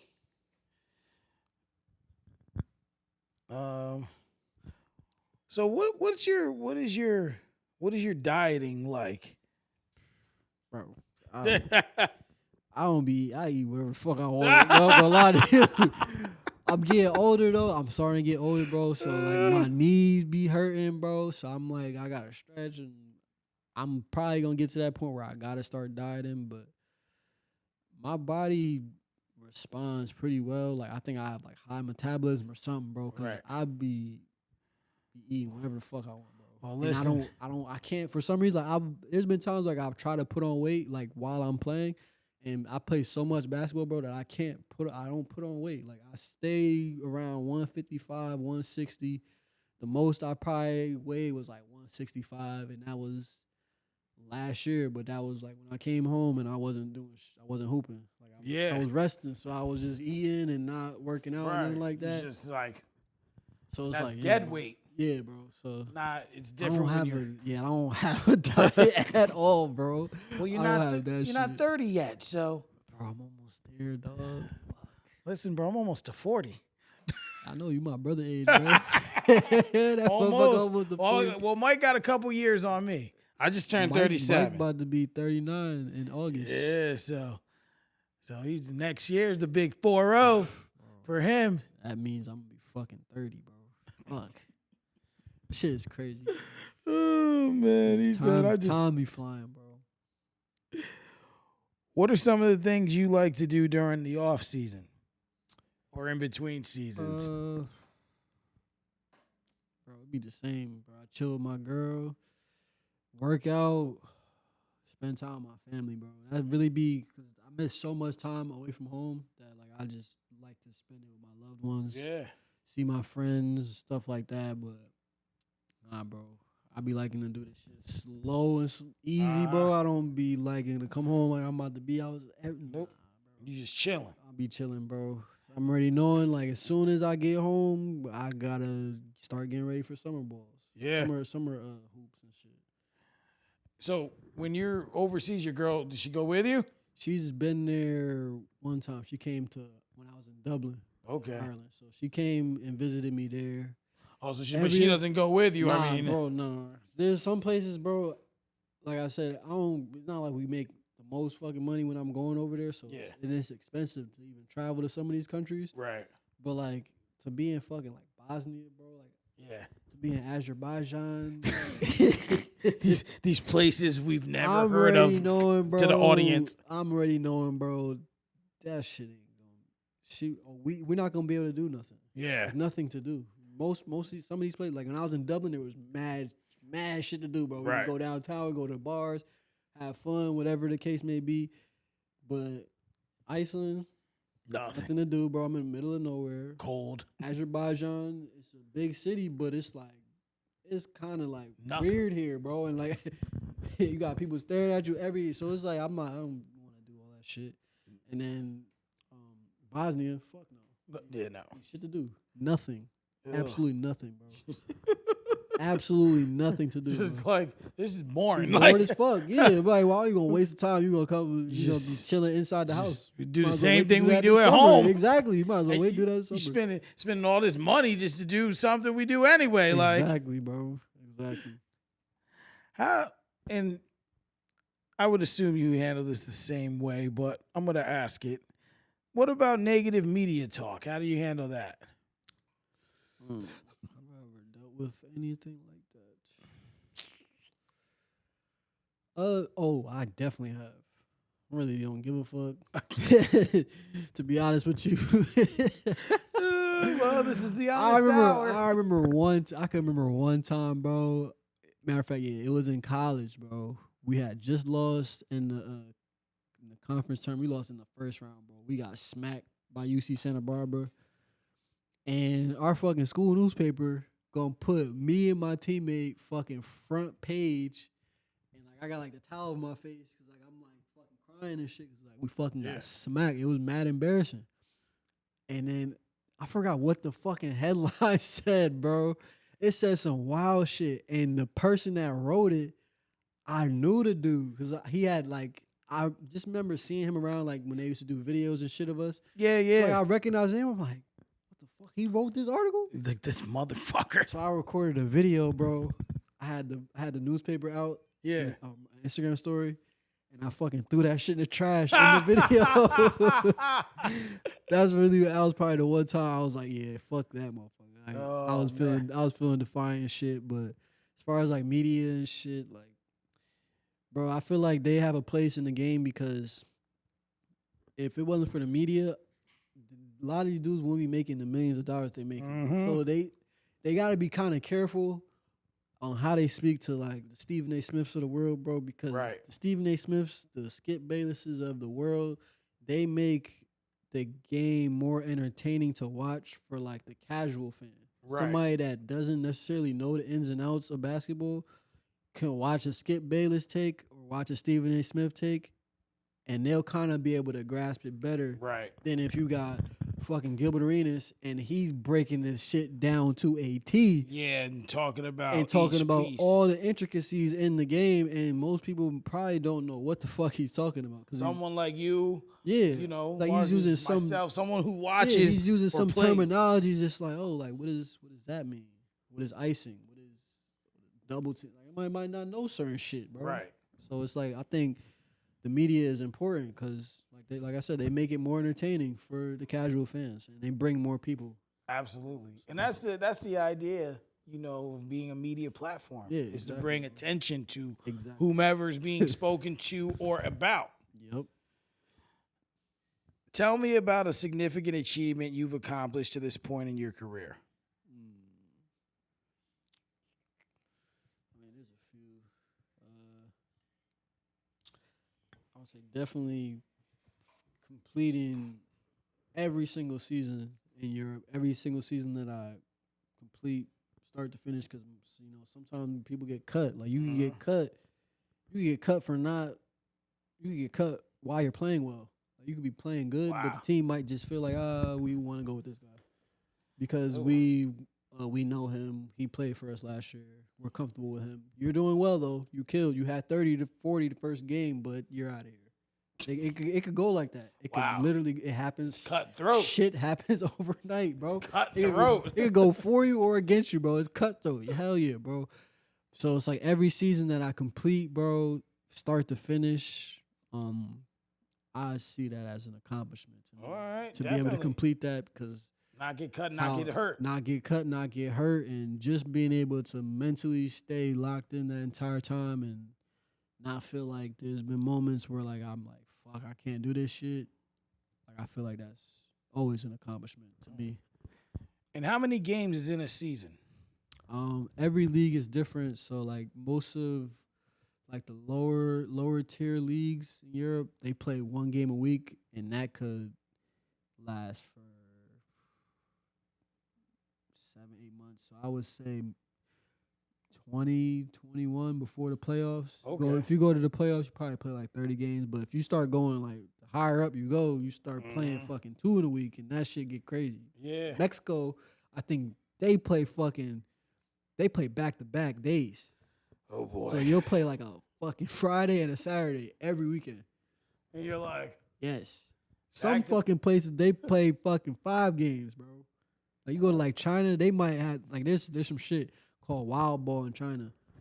Like you could literally go sign up. Like they be picking up mad people, bro. And you go to China, you'll get put on a team, and they'll travel to different cities around China. You could be fucking playing like 6-7 games like every day of the week almost. Wow. They'll pay you by the game, and it's really like it's pretty good. I'm not sure how good the basketball, but I know a few guys that was doing it. But right. But bro, you playing fucking 4 games in a week.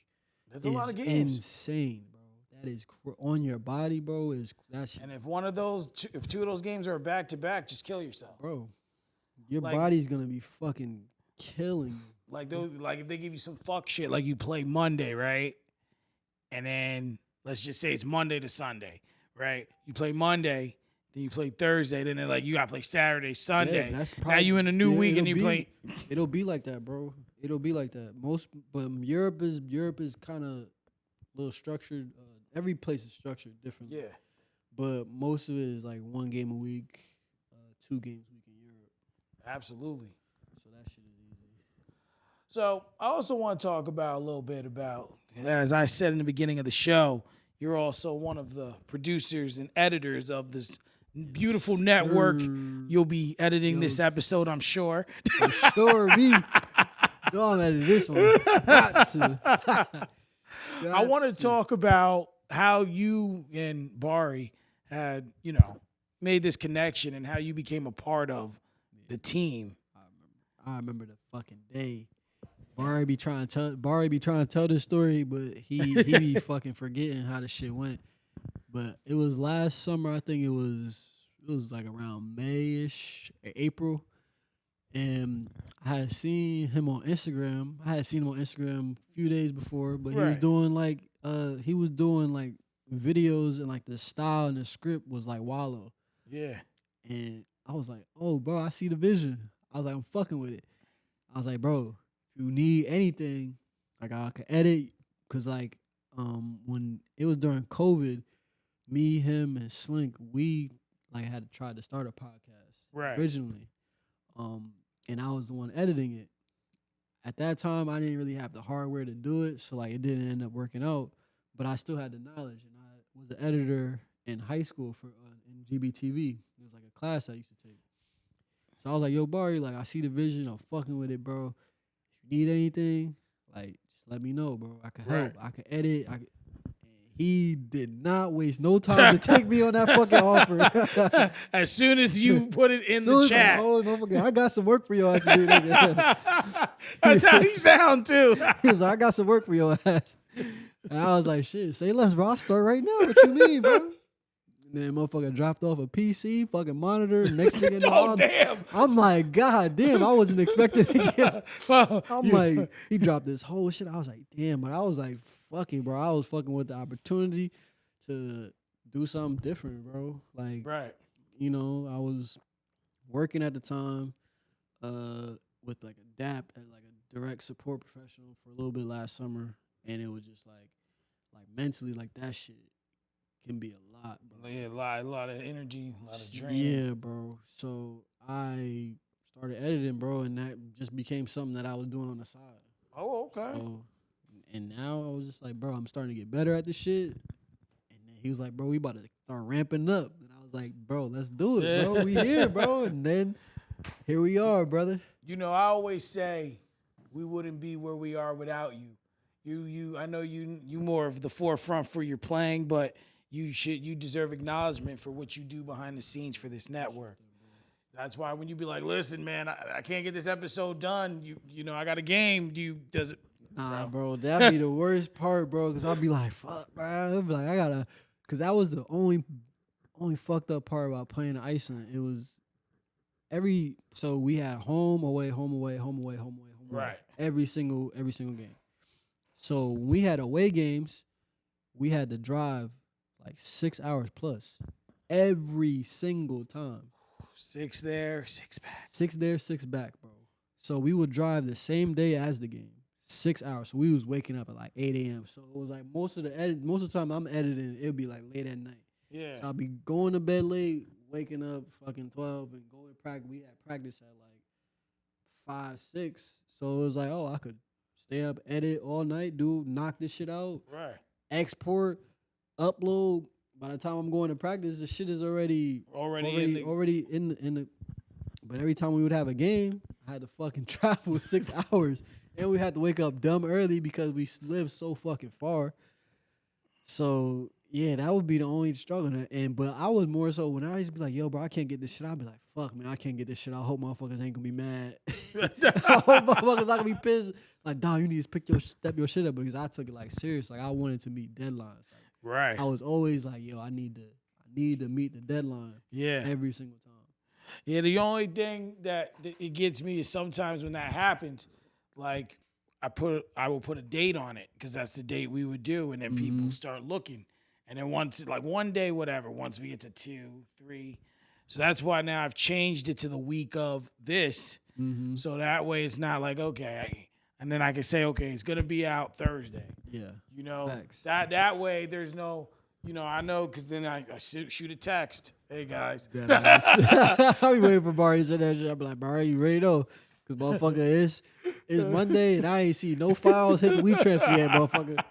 I ain't see no files hit the WeTransfer yet. Then it's like Tuesday. Hey, guys. I'm like, bro, Barry, I don't see no fucking WeTransfer, bro. And the pressure isn't really from me because I understand the situation. It's from the people who are looking for their episode. Exactly. That's because then, you know, like. They expecting this shit. Yeah. They don't give a fuck. They don't even, some of them probably don't even know how long this shit take to edit. But then you know what it is too? People like plan it out. They plan to watch it in real time. They got their families waiting. So yeah, that's why it's kind of like now I'm like, all right, we're going to give y'all a week. just know when I know the hard date, like it's definitely coming this day, you will be notified.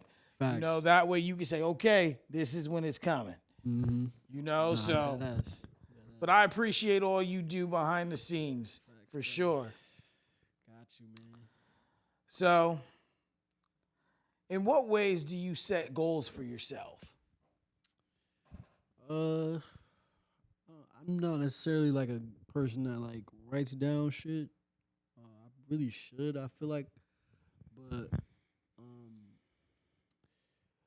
my mind and like has always been set like on one thing, and that was always basketball. But now that like I'm editing and stuff, I kind of like to set like short term goals. Like one thing, like I think my pops used to teach me. He used to say like a 5-year plan. That would be like more like long term stuff.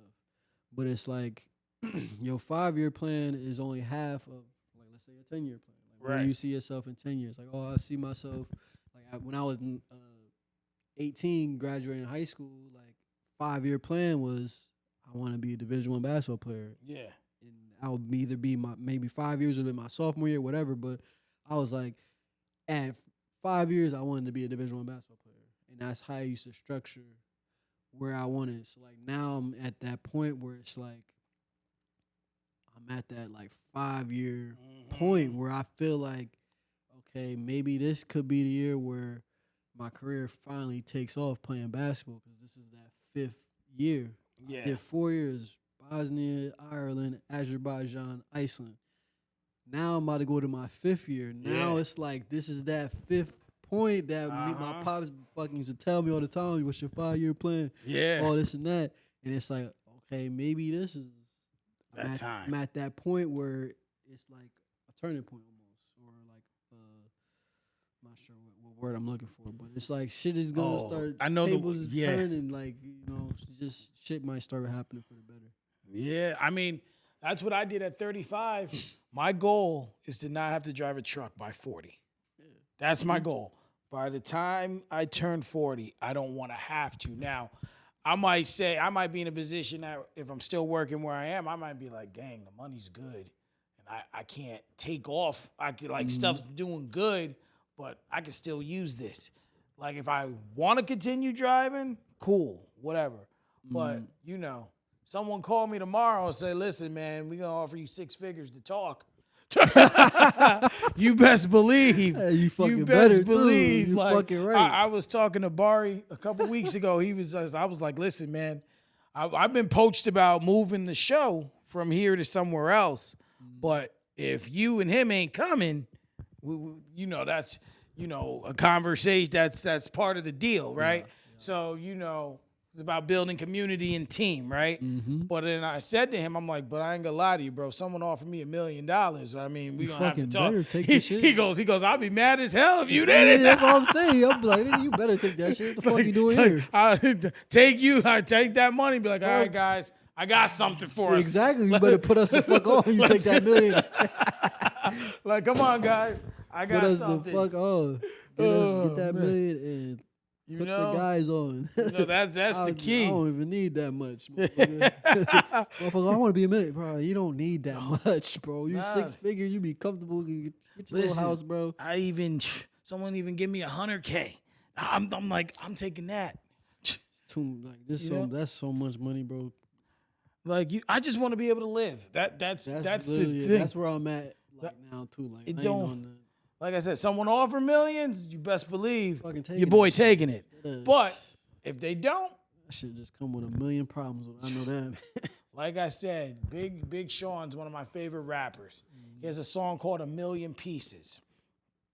And in that song, and I'm sure you'll find it and put it in here, there's a part where he says, I used to want to be a millionaire, but it comes with 1 million pieces, 1 million leeches that want that many pieces.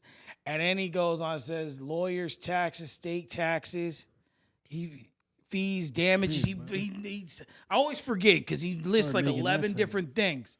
And then it's just like, damn, like, a lot of shit comes. Like, listen, this is not, don't take what I'm about to say, the personal matter, but this needs to be said. They made a song, Diddy, Biggie, and Mace, more money, more problems. That's a fact. Like that's literally a fact. But now we should rename it More Diddy, More Problems. Bro, that fucking trial is crazy, man. Out of pocket. So, Oh my god. if you had to pick one goal for your career, one thing you wanted to do, whether it be with basketball, editing, or both, but you had to pick one thing you wanted to do or accomplish, one big goal, what would it be? All right, for editing, I want to honest, I'm not sure what my goal is with editing right now. I'm still trying to like figure out like what like my style or like what I bring. Right. I have what I do now, but I'm still trying to improve on that. So I'm not really sure what my goal would be for that. For basketball, like I think I might have said it before. It's not necessarily a goal that is like necessarily like a tangible one because Right. it's like I want to play at the highest level. Now that could be fucking level I just came from last year. If Yeah. that's the highest level, like I'm good with that, bro. Right. Because I understand like the setting like certain goals, for example, like oh okay, I want to go to the NBA, but it's like, bro, there's dudes that are good enough to be in the NBA that are not in the NBA. It's like there's so much other shit, Coach Todd is one of those people. bro. There's so much other shit that goes into basketball that has nothing to do with anything on the court Right. that might dictate whether or not you go to fucking the NBA or not. Bro, I could tell you a story. My first scholarship offer was from Morgan State University, bro. Mm-hmm. So, Jackie knows the guy that I told you has the saying that shit happens overnight. So, I was in prep school because I went to prep school after high school. So this is 2014 and 2015. We were playing in, I forgot where we were playing, but Morgan State coaches saw me. You know, they ended up coming to a few practices in North Carolina. They liked me, but they didn't offer me a scholarship at this point. Yeah. So I was home for Christmas. And this was probably like a few days before Christmas, and Morgan State was playing Manhattan College, and they invited me to the game, or the assistant coach invited me to the game. Now, one thing that happens when you're getting like recruited is like if you're not like speaking to like the head coach, Yeah. like you don't ever say you got a scholarship offer. Like that's the motherfucker that pulled the trigger. Most times, if you're talking to that assistant, they got 2 or 3 other assistants that have their 4 guys that they like. So you're kind of in a pool. You're in a fucking big ass pool. Yeah. Because you might be in this coach's pool, but you're not in this coach's pool because this coach is overseeing a whole different region of the United States or the fucking world because they recruiting out of Europe now. Right. So I go to the game. You know, they liked me, but they didn't offer me no scholarship yet. And I never spoke to the head coach. The head coach's name was Todd Bozeman. So I get to the game. My mentor, his name is Jackie Knows, he's there. And he's like, all right, before we go in here, he was like, I want you and your dad to sit up over there, and I'm going to sit up over here. So we're sitting behind Morgan State's bench, but we're sitting we're sitting like opposite of each other. Opposite We're not sides. next to each other. We came together. Me, my dad, and Jackie Knows. We came together, but he wasn't sitting with us. He was like, I'm going to sit over here because he knew the head coach. But Yeah. the head coach didn't knew that I was one of Jackie Knows' players. Oh, okay. So game finishes. I go speak to the assistant coach who I had been in contact with, and then I speak to the head coach. And like demeanor wasn't necessarily like I want you on my team. Right. It was like I want you. That wasn't demeanor that I kind of got. It wasn't the other way around either. It wasn't like he didn't want me or he did want me. It was just like, okay, this is the kid that one of my assistants had been talking about that goes to prep school. Yeah. He heard about me, but like it didn't like necessarily Didn't- register. He yeah. just had a game, so there's mad shit going on in his head. So I spoke to the coach, said what's up, and then that was it. And then Jackie Knowles walks up. Uh-huh. Oh, Jackie Knowles, what's up, man? He daps up Jackie Knowles, and then Jack was like, yeah, this is one of my boys right here. And he's like, who? And he looks at me. He's like, him right here. He was like, what? Coach was like, oh, we're going to bring him on a visit. Literally a week after that, Wow. on a fucking visit. All because just knowing or being around Jackie Knowles and stuff like Yeah. that. Like, he's helped me with so much, and that honestly taught me it's like you never know who's watching. Yeah. Because let's say, I didn't even go to Morgan State, but let's say the coach would have fucking shitted on me or not paid me no mind. Jackie Right. would have been like, all right, fuck Yeah, ain't fuck gonna it. fuck with him. We ain't gonna fuck with him. So You never know. you never know, bro. Shit, so much shit could be happening, bro. You'll never know where your name is being spoken, like anything, bro. So, Man. So, you know how the show usually ends. It's yeah. time for you to tell everyone something about yourself that they don't know. Ooh, yo, when I was like, okay, so I think I might have lied, bro. I might have lied. You asked me, was there any other? So football and basketball wasn't the first things I wanted to be, bro. Oh. I wanted to be a fucking skateboarder, bro. Yeah? I swear to God, bro. I used to be skateboarding. Remember where my house is, bro? I used to be in the garage. Like I wouldn't even fucking touch a basketball. I was like 10, 11, 12. I would be in the fucking garage trying to kickflip and fucking grinding on the rails and shit. I used to have a bike running up off the ramps and shit. I used to want to be like extreme sports. Like Yeah. I used to watch X Games, crazy. Like X Games was the shit, though. I bro, can't even X lie. Games was so fire, bro. I still got the DVD of like the best. I think it's the like all time best moments of X Games. Like and it got like for every single sport. Yeah. So it was like, bro, it was like that was like the first thing that I wanted to be was like a skateboarder, and then I think I went to like a skate park one time and bust my ass trying to like drop in or some shit, and I was like, ah, this shit, like, fuck- this this ain't shit hard. it. Try to go down the fucking ramp, and I'm looking down this shit. You're I'm like, mm, I like my life. Bro. about that. I like my life. Nah, I'm good. I like my life, bro. So yeah, that's really what I wanted to be at first. Damn. That was like my dream too, bro. I want to be a skateboarder. That's wild. So that's- And last but not least, you know the positive ending message. You know, look into the camera. Something positive, uplifting from you to the crowd. Well, one thing I will say is just always remain confident in yourself. No matter what circumstances you're going through, you made it to this point due to your abilities, and you're only going to get better from here on out. So for everybody out there, whatever you're chasing, whatever dreams you have, stay the course and never lose confidence in yourself. Because as humans, we all capable of doing anything that we put our minds to. So as long as we just stay confident in whatever it is that we do and we believe in our abilities, and I feel like everybody can accomplish whatever they put their minds to. Mm. Well, my brother, I appreciate you. Love you, Sir, bro. Love you too, man. You know, and I appreciate everyone for tuning in. This is season 3. And like I said, we're only getting started, you know, and I'm already scheduling. We're already working on season 4. It's coming. Quarter 1 next year, probably. So please tune into everything. Thank you all. Thank you to Mark's Friends for allowing us to utilize their area. Thank you to the COC Network for the production. And like I always say, be better than you were yesterday, but be prepared tomorrow to be better than you are today. Peace. That's new. That's new. I like that.